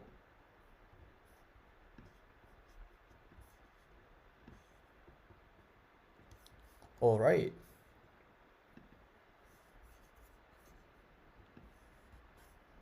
That's very cool. So now we're going to do the same thing for the ping pong ball, right? So just click on this, and then for sprite 2D, we're going to grab our ball, which is this one. Okay, very cool. So this is the ping pong ball that we're going to use, and we need to make sure that we edit the collision shape circle. So I'm just gonna get the circle. Where is it? Right here. Okay, very cool. And I guess we need to change the scale. Maybe I'm gonna go with 10 this time. All right, and I'm gonna grab this. Make sure it covers your ping pong ball. Feel free to adjust the size of the circle and just select ping pong ball and then click on this icon so we can regroup this. So every single time you move one of them, the other will follow, right? Okay, very cool. So I'm just gonna adjust the locations. I want it to be right here on 0, 0 coordinates. So it's going to be easier for us to access this ball, right? Okay, very cool. So make sure that you save it, and let's go back to our player one 2D scene and then save it. Right, very cool.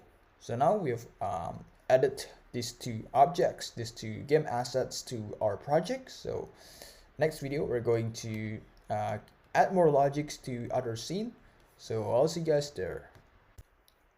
What's up guys, welcome back to the course. In this video we're going to duplicate the player one scene, right? So obviously in a ping pong match you're going to have two players, right? Player one and player two, but so far we only have one player. So let's go to node 2D. Please do not be surprised with this ball.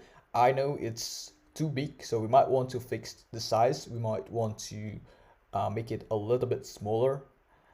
So well, we're going to do it later, right? So now what we need to do is to duplicate ping pong player one. So I'm just gonna right click on it and click duplicate. Very cool. So now we've duplicated this. So I'm just gonna grab it, and for the side you might want to just replace P1 with P2, right? Because that represents the second player. So you might want to replace the side with P2. All right, so just make sure that we have the number right. So if you select player one, when you see on the right side of the screen, the side should be P1. But when you select player two, when you select that object and then go to the right side of the screens, the side should be P2, right? So make sure they match. Right, so I think that's it. And let's fix the size of this ball, right? So if you go to ping pong ball scene, just click on it. You might want to make this a little bit smaller, because we need to make sure that the size is going to be proportional, right? So yeah, just gonna make it smaller here. Perhaps I'm just gonna double click on it. Double click on the sprite 2D here. I'm gonna make it a little bit smaller, right? And also the circle here needs to adjust the size of the ball. So if you go to collision shape 2D here, you might want to also adjust the size of the circle, right? So let's do it. So maybe this is small enough. Perhaps it's going to be better if we ungroup this first, right? So it's going to be easier for us to edit. So I'm just gonna click on this. All right, so now we're just going to go to the right side of the screens, and then for the scale, as you guys can see, it's 10, right? So we might want to decrease the scale to perhaps 2.5 or 3, around that number. So I'm just gonna decrease it to maybe 2.5 like this. Perhaps that's too small, so perhaps it's gonna be better if it's 5. Yeah, I think 5 looks great, so I'm just gonna adjust it. So yeah, I'm just gonna adjust this. Okay, make sure that the circle covers like the whole ball. So once you're done, just click on this icon, so it will eventually group these two objects together. So when you drag one of them, the other one will follow, right? For example, you drag the circle, then the ball will also follow. So yeah, let's go back to the node 2D. It seems that we haven't saved this yet, so make sure that you do Command S if you're on Mac, but if you're on Windows, then do Control S. Okay, so it's better, right? So now the size of the ball is not that big, which is great. So yeah, that's it. So I'm just gonna close this tab. All right, perfect. I'm also gonna close this tab.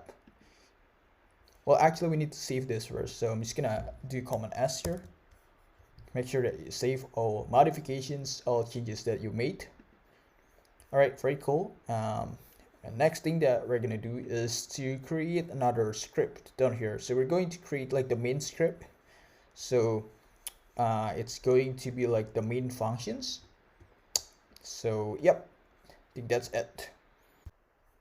What's up guys, welcome back to the course. In this video we're going to create the script for the main functions. All right, so it's going to be relatively like short script, just like 2 or 3 lines of code. So this video is going to be relatively like short video. So yeah, let's get started. So I'm just gonna right click and then click new script. For the programming language, we're gonna stick with GDScript, and we're going to name this as main.gd, right? And we're going to set the template to node default and then click on create. All right, very cool. So now if you just click on main.gd, as you guys can see, this is what we have. So just get rid of these 2 functions because we don't need them. So the first variable that we're going to create is called for site. So for site like this, and we're going to set it to p1 by default, right? So it's going to be equals to p1, which is player 1, and the second variable is going to be the score, right? So we're going to kind of like initialize the score for player 1. So use for because score always changes, right? If you use constants, then the score will not be changed. You cannot change the score. So yeah, just make sure that you use for instead of cons. So we're going to have p1 score like this, p1 score, right? P1 score. We're going to set this equals to 0, and we're also going to do the same thing for the second player score. So p2 score, and we're going to set this equals to 0 as well. All right, make sure that you save it. Do Command S if you're on Mac. If you're on Windows, do Control S. Okay, very cool. Save it once again. Right, so in the next video, we're going to create the script for the ball. Right, so we're going to add logics for our ball, for our ping pong ball. What's up guys, welcome back to the course.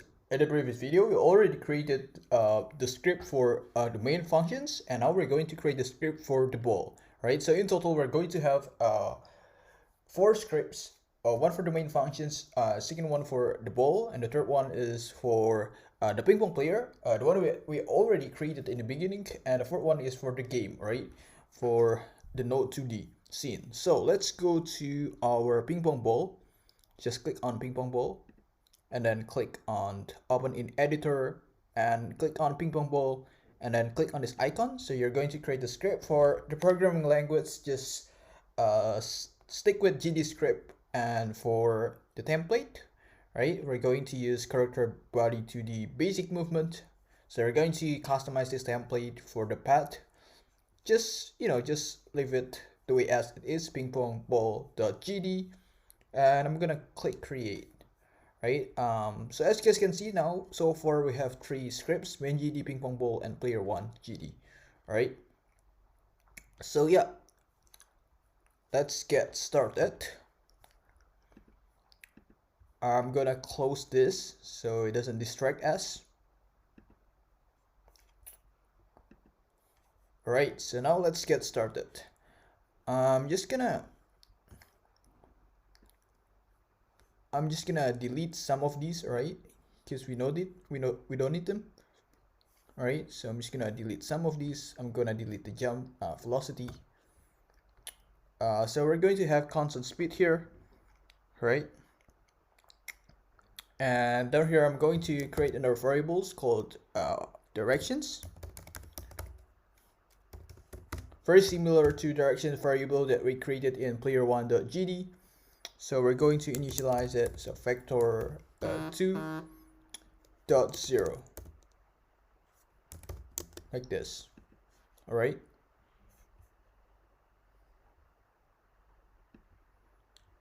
Okay, very cool. Well, actually, we can do something like this. So we're not going to assign any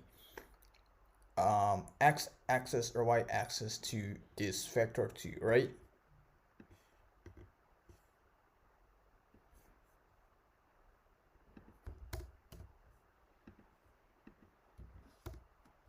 Okay, very cool. So now let's get started. Down here we're going to have font ready, so I'm just gonna delete some of these because we don't need them.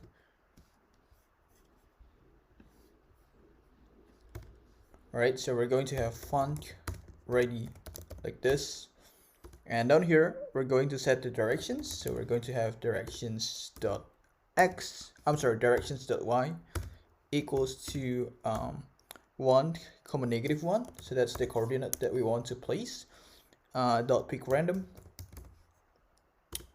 So we're just going to let it to be random, right? And we're also going to do the same thing for x. So just copy and paste that and replace y with x. And for the coordinate, just leave it the way as it is. And down here, we're going to create another functions called function physics process, and it takes one parameter, and that parameter is delta. And down here, you're going to create a conditional statement. So if directions then you're going to set the velocity equals to directions multiplied by the speed. That's the physics formula, right? So I'm just gonna use lowercase just to be consistent with the previous code that we already wrote and player 1 GD, right? Okay, very cool. And else, if that's not the case, then what's happened? If that's not the case, then you're going to set the velocity very similar, or maybe exactly the same like what we wrote in the previous script, guys. So yeah, velocity dot move toward, and we're going to have vector 2. What else? Speed. That's it. And the last thing here, down below, we're going to have move and slide, so we're going to move it up. Okay, very cool. So make sure that the move and slide is parallel with if else, otherwise you're going to see an error. All right, so just do Command S to save it. That's it. I'll see you guys in the next video. I really apologize, guys. Just quick corrections. Actually, after reading the documentation, it's supposed to be like this. All right, not just empty parentheses. So we're also going to fix this. So we're going to have 0.0 like this. So yeah, that's how it's supposed to be, right? So I'm just gonna save it again, resave it. I really apologize for this mistake. So yeah, that's the right syntax, I guess. So I'll see you guys in the next video. What's up, guys? Welcome back to the course. In this video, we're going to create one last script for our Node 2D scene, right? So let's go to our Node 2D. So I'm just gonna click on Node 2D, all right? And I'm going to close this tab because I don't like to have too many tabs. It's kind of distractions for me. So I'm just gonna go to Node 2D. And as you guys can see, we only have 3 scripts so far: main GD, pingpongball.gd, and player1.gd. So we're going to create another script. So just go to Node 2D, all right, and click on this icon. And for the programming language, we're just going to stick with GD script. And for the template, we're gonna go with default, right? And we're just gonna uncheck this. And for the path, I'm just gonna name it as Node2D .gd, right? You might want to name it with other name. That's totally up to you. That's completely fine. But I'm just gonna stay with GD. I'm sorry, not underscore 2d.gd. So yeah, let's create this script. So I'm just gonna click create. All right, very cool. So I'm just going to delete this because we don't need them. right? And let's start. So the first thing that we're going to do here is to create the functions, all right? But we don't have to do it from scratch. So just go to the left side of the screens and go to top, click select top, and then on the right side of the screens you can click node, and we're going to choose area body entered. So just go with this one, right? Body entered. So I'm just gonna click on body entered, double click on it, and just click on connect. As you guys can see, now it automatically added a new functions to our scripts. So the function's name is on top body entered, and it takes one parameter, which is body, right? So we're just gonna remove this, and we're going to start writing our logic. So we're going to type in body, which is the parameter of these functions, and we're going to get the directions. So directions, right? Directions dot y, and it's going to be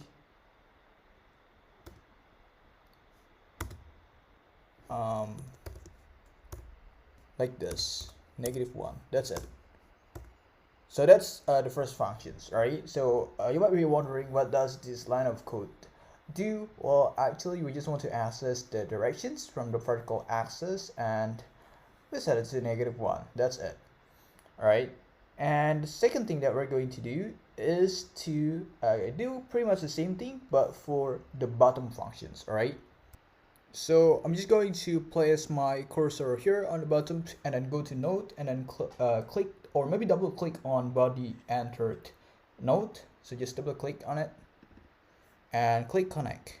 All right, very cool. So now new functions has been added to your script. So we have on buttons, body entered, right? So we're going to do a very similar thing. So I'm just gonna copy and paste this, right? So I'm going to copy and paste body directions dot y.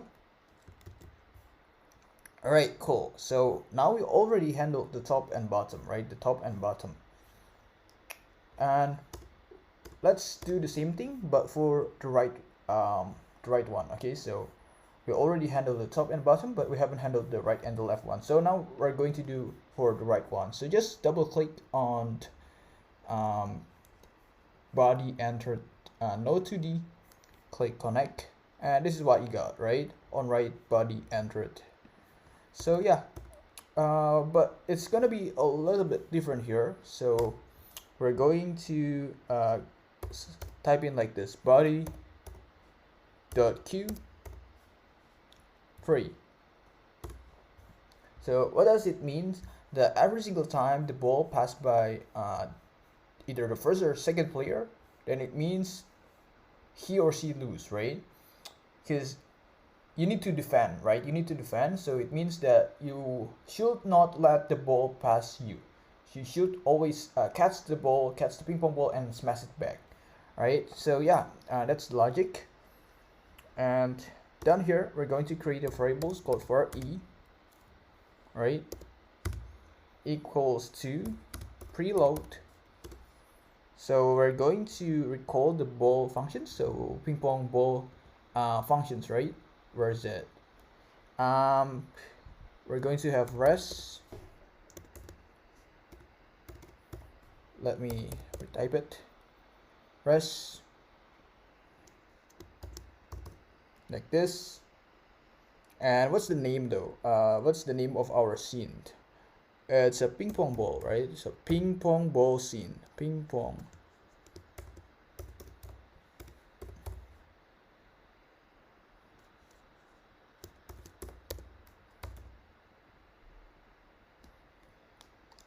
Ping pong ball dot tscn, right? So that's the name. Well, actually we need to have this quotation mark, right? Otherwise it's not gonna work. So let me rewrite it again with a quotation mark. We are going to have res ping pong ball dot tscn, right? Make sure you connect this to the scene, not the GD script. Alright, so yep. We're going to access this variable. So since we already created this, so we're just going to recall the variable. So a equals to global positions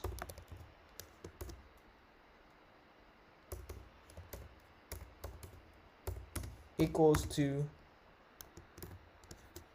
factor. So we're just going to set this to factor 2. So I'm just gonna throw in a very random number. So we're going to have 580, 330, right? And down here we're going to do add child, and it takes one parameter, which is a. Alright, sorry guys, actually I forgot something here. So we need to have a dot instantiate, something like this, right? So if you remove this part and then you rewrite it again, so you access variable a and then dot, just type in global and then global positions, right? So very cool. So actually you want to copy and paste this. All right, so we're going to do the same thing for the left function. So I'm just gonna click on left and then make sure that you go to the node and then click on body entered node 2D, double click on it and then click connect. So now you have another functions added to your script. It's called on left body entered. So what you want to do here is actually to just copy and paste this, right? So just copy and paste that. It's gonna be exactly the same, right? So I'm just gonna remove that and copy and paste the same exact thing. The factor, they're going to be the same. The logics are going to be exactly the same, right? So cool, we're done with writing the script for our node 2D. You can rename it whatever you want, so make sure that you save it. Let's go to every single script and make sure that you save it, right? Make sure you save it. Very cool. So let's go back to our node 2D, save it once again, do Command S, and that's it. What's up guys, welcome back to the course. In this video, we're going to be conducting testing to make sure that the ping pong game project that we built has been fully functioning. So before that, I'm going to let you know there are a few corrections that need to be made. So first one here is on the ping pong ball GD script, right? So as you guys can see here, I've changed the speed, the constant speed from 300 to 200 because I noticed that 300 is actually too fast. So I was thinking about changing the speed to maybe 150, but for now I'm just gonna try 200 and see if it works, right? So that's the first one. The first one that I changed. And the second one here is down here. Because when I compile, I got an error. Unfortunately, it says that the delta parameter hasn't been used yet. So I decided to multiply the speed with delta, right? So we can use these parameters. So make sure that you save it. And the second one here is on the player GD script. So if you go to down here to the velocity move toward velocity.y, as you guys can see, actually I also multiply this by delta since we need to use this parameter, right? Because I already ran it previously and it gave me an error because I didn't use the delta. So I ended up using delta here, right? So that's the second one. Make sure that you also save that change. And what else? There is nothing that we change here on main GD script. And on node2d.gd, I ended up creating a variable called directions, right? And set it equals to factor 2, but I'm not going to assign any x-axis or y-axis to it. So that's the third change, right? And make sure that you save it first. You can also play around with the numbers here on factor 2, right? Because you just initialize it up here, but you can feel free to change the x-axis and y-axis and do your own experiments. And if you go to node 2D, where is it? Right here, node 2D. So I'm just gonna close this tab. I don't like to have too many tabs. Actually, we need to rearrange this a little bit. Reason why? Because when I compile it, it really seems that the first pedal is located here and the second pedal is very close to each other, right? So I think we're going to need to expand this. So I'm just gonna ungroup this for now, and we're going to rearrange this, right? So I'm just going to ungroup this. So let me select this. All right, cool. So now we have ungrouped this. So now we're going to rearrange this, right? So where's it? Right here. Yep. So I'm just going to drag this all the way to the right, maybe this far. I'm just going to make it very far, right? Don't worry if it looks kind of messy. So I'm just gonna do it something like this. All right. And obviously we're going to place the second pedal, the second player's pedal, to the corner, right? So we need to have, you know, more space to play. If it is too small, then the game is not going to be very realistic. So I'm just gonna adjust this. And again, this is not perfect, guys. So you might need to rearrange this on your own, adjust with the size that you want, right? This is just an example on how you do it. This is just an example on how you build the logics, how to integrate the logics with the scenes. But obviously there are like many improvements could be done to this game. So feel free to add any improvement, feel free to add any modifications or changes to this game project, right? So yeah, maybe you want to place the ball right here. Again, I'm not really sure if 200 is a good speed. So if it's too fast, then we might want to reduce the speed to like 100 or 150 perhaps, right? So yeah, I'm just gonna save it. So I'm gonna click command save, and to run it, just click on this icon. All right. As you guys can see, that's the ball. Wait, where is the ball? We lose the ball, guys. That's really weird. All right, but as you guys can see, you just move the first player pedal with W and S, and you can also move the second player pedals with I and K. Actually, if you're not really comfortable using those buttons, you can feel free to change it if you want to, right? So let's go back to our Godot script, and you might want to change that. So if you go to player one, script, all right, so where is it? Right here. You might want to change this. So for player one, you might want to change this to perhaps W and S, or W and U, whatever, right? It's totally up to you. If you don't like these four buttons, you can feel free to change to any button that you like. So for now, we're just going to stick with this, right? And let's go back to our code to fix something here. So if you go to ball, ping pong ball, why don't we reduce the speed to 150? Because it is too fast, right? We're just going to do experiments with this number. Again, this is like basic physics, basic mathematics. So if you feel like the speed of the ball is too fast, then you might want to reduce it, right? And don't forget to save it. All right, so once you save it, you might want to play it again. So just go back to Node 2 and just click on this icon. All right, and then we're going to play it. Where is the ball? Okay, this is the ball. All right. Hey, oops, we lose the ball again. It's kind of hard to play it like this, guys. Really sorry. So yeah, the other improvement that could be done here is actually to make the pedal a little bit bigger, right? Just make it a little bit bigger. So I think the pedal is too small. So why don't we make it a little bit bigger? So if you go back to 2D, make sure that you save first. If you go back to 2D, you might want to make this a little bit bigger, right? So just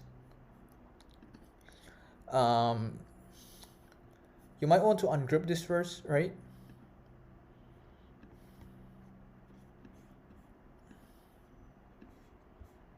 You might want to make this a little bit bigger like this. So now it's a little bit bigger, right? So we're going to regroup it again. Okay, very cool. So let's go back to just click save and close. Okay, so now it's a little bit bigger, as you guys can see, right? So very cool. So I think if you have like bigger pedal, it's going to uh, be more helpful.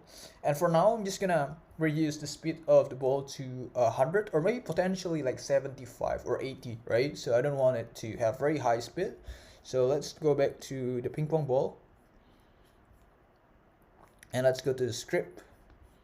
Where is it? Right here. I'm just gonna reduce this to 75, right? So I'm gonna save it, Command S if I'm on Mac, but if you're on Windows, then Control S. And let's go back to the Node 2D. Alright, so I guess we're just gonna place the ball here, right? Or I'm actually thinking to make the area a little bit bigger, right? So again, we're doing trial and errors, and you might look at it, this is so messy, right? Yeah, that's fine. If you're just creating the game for the first time, you cannot expect to have a very well organized, well structured components, right? You will start from very messy situations like this, and then you do trial and errors, and the more trial and errors you do, the more well organized your game is going to be. So just please be patient, step by step. So I'm going to move it like this, perhaps. Again, I'm not sure if that's going to work well. I'm just doing experiments, right? So yeah, and for the pedal, I'm just going to move it right here, and I'm going to move it right here, and then the ball, I'm going to place it here. Okay. So hopefully with the speed of 75, it's going to be easy for us to wait until the ball come here and we can smack the ball, right? So yeah, let's try it out. Before that, why don't we regroup this? So I'm just gonna regroup it, right? Very cool. So now if you move one of the objects, the others will also follow, right? So make sure that you save it first, and then let's click it. All right, so we're waiting for the ball. Where is the ball? Okay, that's the ball. I think it's too slow. Oops, that's too slow, guys. I'm actually thinking about increasing the speed back to 100, right? So let's do it. So if you go back to Godot, and let's go to player one. I'm sorry, it's supposed to be ping pong ball, right? Just go to ping pong ball .gd, that's the script. Why don't we increase this back to 100 or maybe 110, all right? We're just playing around with the speed. So I'm just gonna save it. Well, before I forgot, let me tell you this. So actually we need to set the collisions. So if you go to the ping pong ball here, and then if you go to collisions, right, where is it? Collisions, make sure that you set the layer to be 2, and then you leave the mass, right? So don't add anything to the mass. And we're also going to do it to the node, right? But that's going to be the exact opposite. So if you go to the top and go to collision, make sure that you set the mass to be 2, but don't touch the layer. And that's going to be exactly the same for the bottom. Don't touch the layer and set the mass to be 2. And for the right and left, just leave it the way as they are, right? So don't touch anything for the right and left collisions. So yeah, that's it, guys. Actually, there is one more thing that we need to do, right? So then the next thing that you need to do, which is actually going to be the last thing that you need to do. So we're almost done, all right? We're almost done. Just go to the player, right? So just go to player and click on this icon. As you guys can see, there are currently 2 nodes for this ping pong player 1 scene, right? So you have sprite 2D. You also have collision shape 2D. Actually, we need to add one more node, all right? So it's going to be area 2D. So just select this and then click child node and then type in area 2D. All right, and then click create. Make sure that you select area 2D and then click create. Okay, so down here, you're going to add a child node to this node. So I'm just gonna select this and click on add child node, right? And it's going to be collisions shape 2D, right? So click create. All right. As you guys can see, this is collision shape 2D. So let's get the new rectangle shape like this, and we're going to add. Well, actually, we need to ungroup this first so we can move this. We're going to double this, right? So we're going to have this rectangle, collision 2D shape added here, right? Very cool. So now you can just group them. So every single time you move one of them, the other will also follow, right? Very cool. And now the next thing that you need to do is to click on area 2D, right? Then if you go to ping pong player 1 and then go down here to the script, make sure that you select the player 1 GD script, because that's the script that needs to be integrated to the scene. And the same thing for the ping pong player 2, right? So if you click on it and if you go to ping pong player 1, make sure the script is player 1, because that's the script that we need to have. Okay, so cool. I'm just gonna click save and close. And if you go back to ping pong player 1, and then as you guys can see, we already added area 2D here. If you go to node and then click on body entered node 2D, all right. So as you guys can see here, we're going to add these functions automatically to our script. So just click connect. And as you guys can see, this function has been added automatically to our script, right? So the next thing that you need to do is to write 2 lines of codes, all right? So the first one, it's going to be body directions. So we're going to type in body dot directions like this.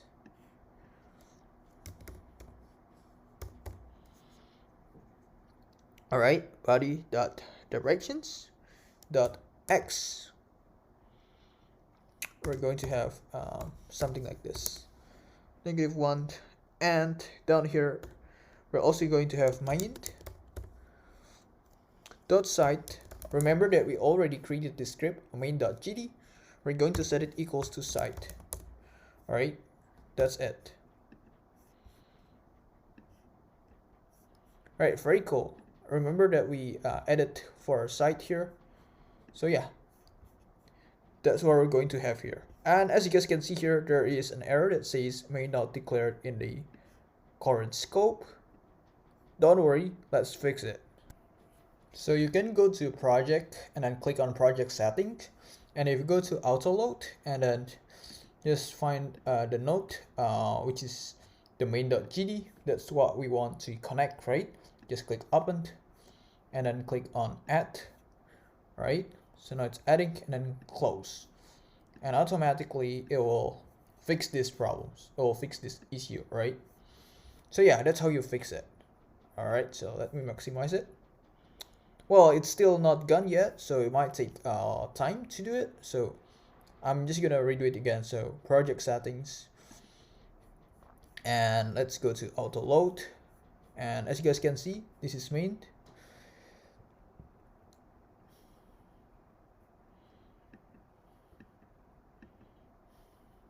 All right. Well, it took me a couple seconds to load, but now the problem has been fixed. So the next thing that you need to do before conducting testing, so just go to your ping pong player scene, select 2D, right? And if you go to inspector and then go to collisions, just get rid of the layer and then make sure that you select the mask to be 2, right? So make sure you did that and then save it, right? And the next thing, let's get started. Just go back, make sure that you save it first, and let's go back to node 2D and let's play this, right? So let's click on it. So yeah, here we go. I don't know where is the ball. I'm looking for the ball. It's right here. Well, I cannot move it. Okay, very cool. Okay, very cool, guys. But the speed of the ball is very slow. You might want to change the speed if you want to, but me personally, I'm fine with the speed. I don't really like to have a very fast ping pong ball. What's up guys, welcome back to the course. In this video, we're going to talk about game testing objectives. So we already built two different game projects. The first one was a Flappy Bird clone and the second one was a ping pong game project, right? And we already tested those two game projects. So now we're going to talk about several different type of testings that you need to pay very close attention to make sure that your game has a high quality, make sure that your game has been fully functioning, all features that you added to your game have been fully functioning, and not only that, it's very important for you to make sure that the game is easy to play, is comfortable to play from the user perspective.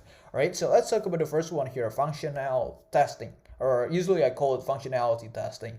So the objective of this testing is simply to make sure that all features on the game have been fully functioning, right? Because when you're building a very complex game, obviously you're going to have more than one feature, right? Maybe you're going to have 15 or 100 features, right? So sometimes it's kind of hard, sometimes it's kind of challenging for you to keep track of all features that you added to the game. So I think it's going to be better, it's going to be highly recommended to keep track of all features that you added to the game by taking notes. You're going to create like a spreadsheet or Excel sheet, whatever, and just try to list every single feature that you added to the game. So when it comes to testing your product, you're going to have kind of like a checklist where you're going to see and you're going to test the feature one by one, right? So make sure that you test every single feature and make sure that every single one of them has been fully functioning, right? So yeah, that's going to be my recommendations when it comes to functionality testing. It's very crucial. It's very important for you to pay very close attention to functionality testing, right? Especially if you're a professional game developer or you want to be a professional game developer and you want to release a game to the market. Obviously you want to make sure that the game has a very high quality, right? So it will be able to compete with your competitors. So yeah, that's the first one, functionality testing. Let's move on to the second one here. It's called user experience testing. Probably you can guess from the name. So the objective of this testing is to simply make sure that the game interface is easy and comfortable to be used by the players, right? And I totally get it, guys. Sometimes it's kind of hard for us as a game developers to see it, to analyze our product from the player's perspective, right? Since we are the one that created this game, we are the one that designed this game. So sometimes it's a little bit challenging for us to see it from the perspective of the player, right? So I think it's going to be recommended for you to maybe invite your friends or family members to come in and try to test your game and listen to their opinions, listen to what they have to say about your game, listen to their suggestions, or probably there are things that could be improved, or there are things that need to be removed, there are things that uh, could be modified, right? So yeah, try to get as many insights, get as many opinions as possible, it's always good to have people testing your game and sharing their opinions about your game. So you're going to have more insights, you're going to have more data that you can gather, and then when you update your game, or maybe you want to create very similar game, then yeah, you can utilize those data, right, as your reference. All right, so that's user experience testing. Let's move on to the next one, which is performance testing, right? So the objective of this testing is to assess the game performance by checking for issue, for examples like frame rate drops, lag, loading times, and memory usage. Test the game on various hardware configurations to ensure optimal performance across different devices. So yeah, actually it's kind of related, or maybe it's actually part of the compatibility testing, right? So for example, if you're creating your game specifically for, let's say, iOS, and then you actually want to expand your market to Android, and obviously you need to do compatibility and integration testing, right, to make sure that it also works on Android, right? Because sometimes, or maybe most of the times, only because it works on iOS, it does not necessarily mean that it will work well on Android, right? And vice versa. So you always need to make sure that you check your game in different operating system. Maybe your game is for Windows, and then you try to boot the same game from Mac, or OS or Linux or other operating system, you need to check, you need to test if it works well on the other operating system, right? It's very important for you to do that. All right, so I think those are testing objectives that you need to pay very close attention to, right? I'll see you guys in the next video. We're going to talk about game marketing. So you already built your game, you already released your game to the market, and now what you should do next to market your game, how to promote your game and reach as many audience as possible, right? So I'll see you guys there. What's up guys, welcome back to the course. In this video we're going to talk about how to market your game, right? So once you already bought your game and once you already listed your game on marketplace and you want to reach as many audiences as possible, you want to increase the brand awareness of your game. So there are 4 main strategies that I think you should consider to implement, right? So the first one here is social media presence, right? It's very important for you as a game creator to have social media presence, right? Whether it's through Facebook page, you might want to establish your Facebook page and start building your audience. And next thing is TikTok. You should also consider TikTok, especially if you're really good at creating a very short video. It's going to be very helpful to utilize TikTok to post short form content about your game. Just create like 60 seconds video or maybe even less than 60-second videos and then post regularly on TikTok, maybe twice a day, 3 times a day. But the key here is to be consistent. You always need to be consistent, right? And you might see maybe just like a couple of views at the beginning, but the more you post regularly, TikTok algorithm is going to work in your favor, right? And actually when it comes to TikTok, it's very beginner friendly platform, so it means the algorithm is going to push your content, especially if it gets like very high interactions with the audience. Obviously TikTok algorithm is going to work in your favor. It's going to push your contents more and more. So even though you only have like a couple hundred followers, you don't have that many views, but TikTok algorithm is going to help you as long as you know how to create interesting content, right?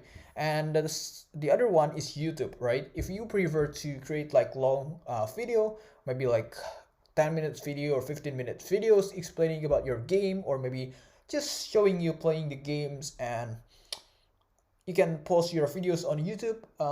To be honest with you, YouTube algorithm is not as friendly as TikTok, so it might take a little while for you to see result. But I think YouTube is better than TikTok. Reason why? Because even though it takes you a little bit longer to get a lot of audience to your channel, but it's actually going to be more sustainable base for you, right? And lots of game creators, lots of game designers have their YouTube channels, and they use YouTube to promote their game products, right? And you can also utilize Instagram, right? If you want to post pictures about your game, or maybe you can create short form content videos and then post it on Instagram Reels. That's also going to be a good idea, right? So that's the first one, social media presence. The second one here is influencer shoutout. So you can pay social media influencer with relevant audience to advertise your game. So one of the website that you can go is ShowCart.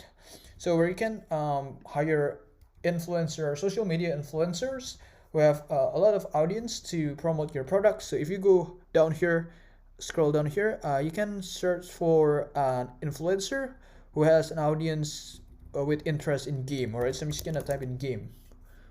Well, there is no game. Just find the one that is closest with your game. For example, if your game is about, let's say your game is about animals, then find an influencer who has audience with interest in animals, right? So just filter gaming, and as you guys can see, there are like many different gaming accounts here, and you can also see like their followers here, right? Unfortunately, the price is still locked, so you need to create your account here on ShowCart, and you can also negotiate your price through DM. So yeah, that's another way that you can do to reach more audience, more potential players, right? And obviously, you still need to pay very close attention to the niche. Make sure that the social media influencers that you're going to be collaborating with has audience with in your niche, right? And the next one here is paid advertising. So for those people who don't mind spending, some cash, so obviously you're going to see a faster result, but the consequences here, you're going to spend money, and there is no guarantee that you're going to um, get positive ROI or return on investment. But if you don't mind, you can consider Google Ads, Facebook ads, TikTok ads, and Instagram ads. But in my opinion, and based on my personal experience, and also like conversations with my other friends, especially those people who are game developers, they really like TikTok ads, right? The reason why, because when it comes to TikTok ads, they have relatively very low CPM compared to Facebook ads and Google ads. So it's going to be like relatively cheaper to advertise there. And also, if you're talking about game, obviously, your potential audience mostly coming from relatively younger generations, right? Like Gen Z or millennials. Therefore, TikTok is the platform where vast majority of the audience are Gen Z and millennials. So it's going to be or a good choice to go with TikTok ads. But if you want to reach other type of audience, or you want to have a broader market, broader reach, then you might want to utilize Facebook ads as well, right? So yeah, that's paid advertising. Let's move on to the next one here, community building, right? So as a game developer, it's very important for you to be very active on forums, maybe like Reddit or Quora or any other forum, and just with your audience, or maybe if you have YouTube channel, if some of your audience asking you questions about a game, make sure that you always reply back in the comment sections. And I totally get it. If you have like a lot of audience, if you have maybe like thousands of audience, it's totally impossible for you to like reply to every single one of them. It's going to be a waste of time. But make sure that you reply back to important questions, right? Because when your audience get your reply, they feel more appreciated, and they're going to be more motivated to engage more in the conversations. And always make sure that you have high quality interactions with your community as well. So yeah, those are four game marketing strategies that you might want to implement, right? If you're asking me personally among these four, if I had to choose one, which one that I will choose, I'm gonna go with the first one, guys. Social media presence. So I don't really like spending money at the beginning, so I'm just gonna go with the first one, because going to take me longer, that's completely fine. I don't have any problem with that. Even though it's going to take me longer, but I think it's going to be more sustainable. Sustainable base, right? Because when you're building your Facebook page, as long as you're compliant to Facebook regulations, Facebook policies, your Facebook page is just going to grow, and it's going to stay there forever, right? You're going to have, let's say, 1 million followers. So you're going to have like 1 million people waiting for you to release your next game, and potentially convert that to profit, right? So yeah, those are four game marketing strategies that I want you to consider. I'll see you guys in the next video. We're going to talk about marketplaces where you can sell your game. All right, so I'll see you guys there. What's up, guys? Welcome back to the course. In this video, we're going to talk about marketplaces that you can use to sell your game. Obviously, there are many different marketplaces that you can use to sell your game, but I'm just gonna list two most common one that game developers sell their game on. So let's begin with the first one here. It's.io. So if you go to SimilarWeb, just type in It's.io. Roughly, they got 33.7 million traffic per month. That's the number that I checked last time. So yeah, as you guys can see here, the monthly traffic that this website, that this marketplace get every month is 33.7 million. Obviously, that's not gonna be like the exact number, but that's just like the rough estimations, right? So obviously, it's pretty good number. So if you go to the websites, just click on It's.io. Let's go to It's.io. As you guys can see, this is It's.io. All right. this marketplace was designed specifically to sell your games, but not only that, you can also sell your comics here, you can also sell your game assets and other stuff. You can even sell your album or soundtracks um, on this marketplace. But I would say like 80 to 90% of sellers, they sell their online games here. And if you go to browse, there are like many different type of games available here. You can filter based on its needs, based on the type of the game. For example, like 3D game, just click on it. As you guys can see, there are like many different 3D games available here, right? And if you want to upload your game here, you want to list your game here on this marketplace, you need to create your account, right? It's pretty straightforward to create your account. Once you already created your account, you can just upload your game, guys. So just click on this and then click on upload new project, and then now it's creating a new project. All right, cool. So just give the title, right, and type in the URL to your game. Also the descriptions of your game, classifications, let the audience know like what's your game about. Well, actually this is the category, right? So if you are selling games, just click games. If you're selling game assets, click games assets. And you can also specify your project. For example, if it is in Unity, then click on Unity. If it is in HTML or Flash, but if you're on Godot, then just click downloadable, right? So you're just going to let the player download the game to their device. And you can also set the release status here, and you can also set the pricing. If it is for free, then check this. If you want it to be paid, then check this, right? Or maybe no payment. It's totally up to you. Also provide the details. Make it as interesting as possible. Make sure that you describe your game.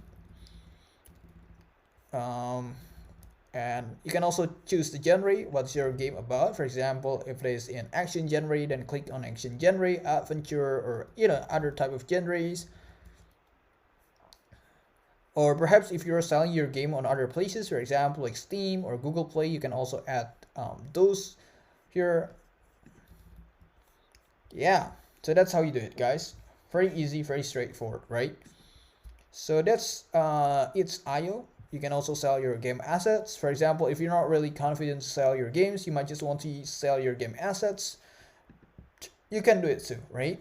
So if you go to game assets, there are many different type of game assets available here. Some of them are free actually, and others need to be paid, right? So yeah, that's the first marketplace. So let's talk about the second marketplace, which is actually like the more popular one here. So it's called Steam, right? And if you go to similarweb.com, just type in Steam, right? As you guys can see, the monthly traffic that this website, that this marketplace get is 176 million per month. So it's more traffic compared to its IO, right? So if you go to Steam Powered, just click on it. I will take you here. Welcome to Steam. This marketplace was designed specifically to sell games. Many different type of games here, as you guys can see, right? Many different type of games that you can play. Some of them are free. For example, like this one is free, but others are paid. And some of the games here cost you like more than $50. Look at this, $49, right? So some of them here are relatively expensive games, guys.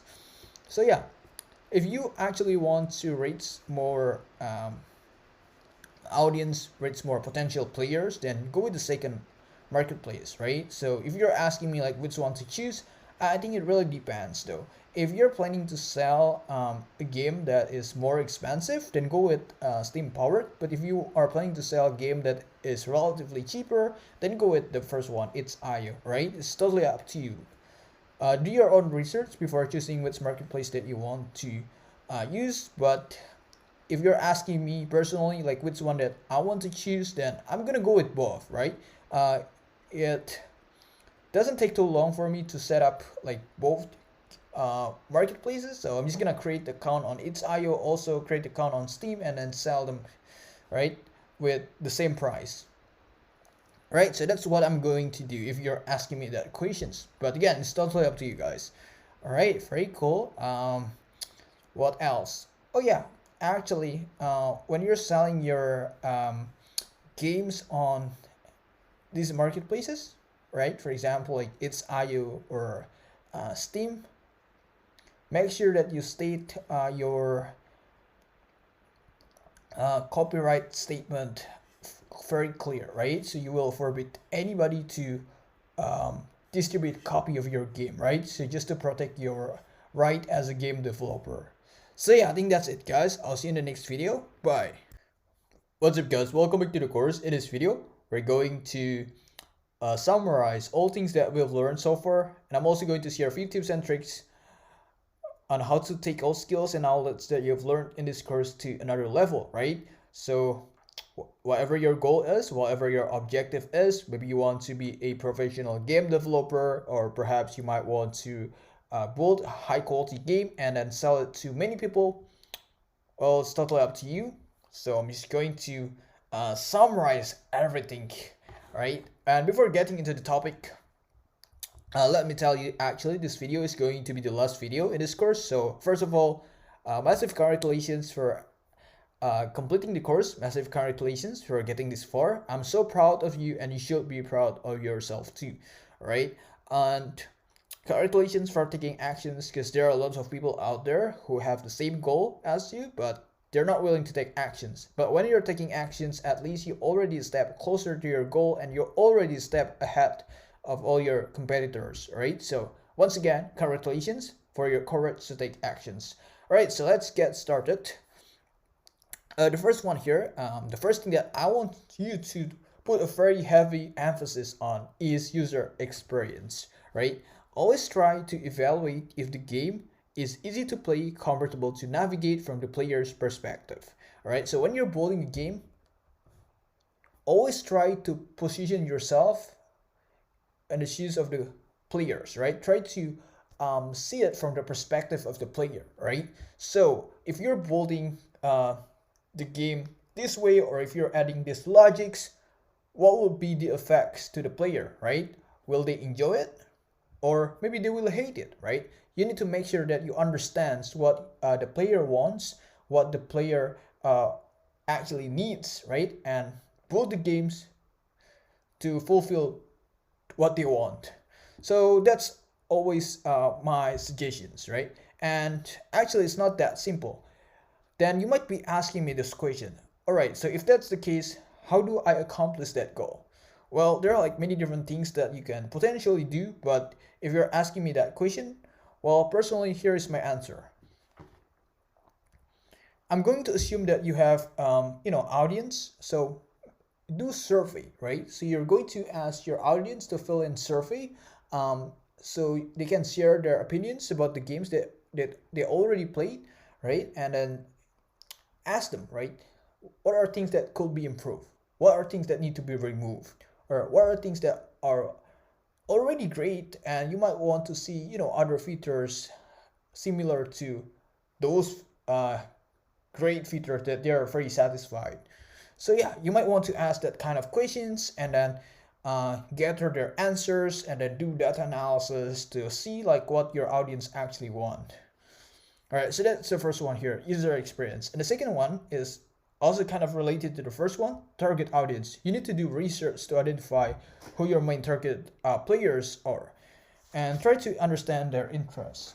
For example, if you want to create a game that is similar to, let's say, Call of Duty or Counter-Strike or Valorant, obviously your target audience, your potential player, are people who like shooting games, right? People who like action or survival-based game. So yeah, you need to understand very well what they want and what they're interested in, right? And based on that data, you're going to add features that are actually relevant to their interest, right? So yeah, target audience. Let's move on to the next one here, marketing efforts.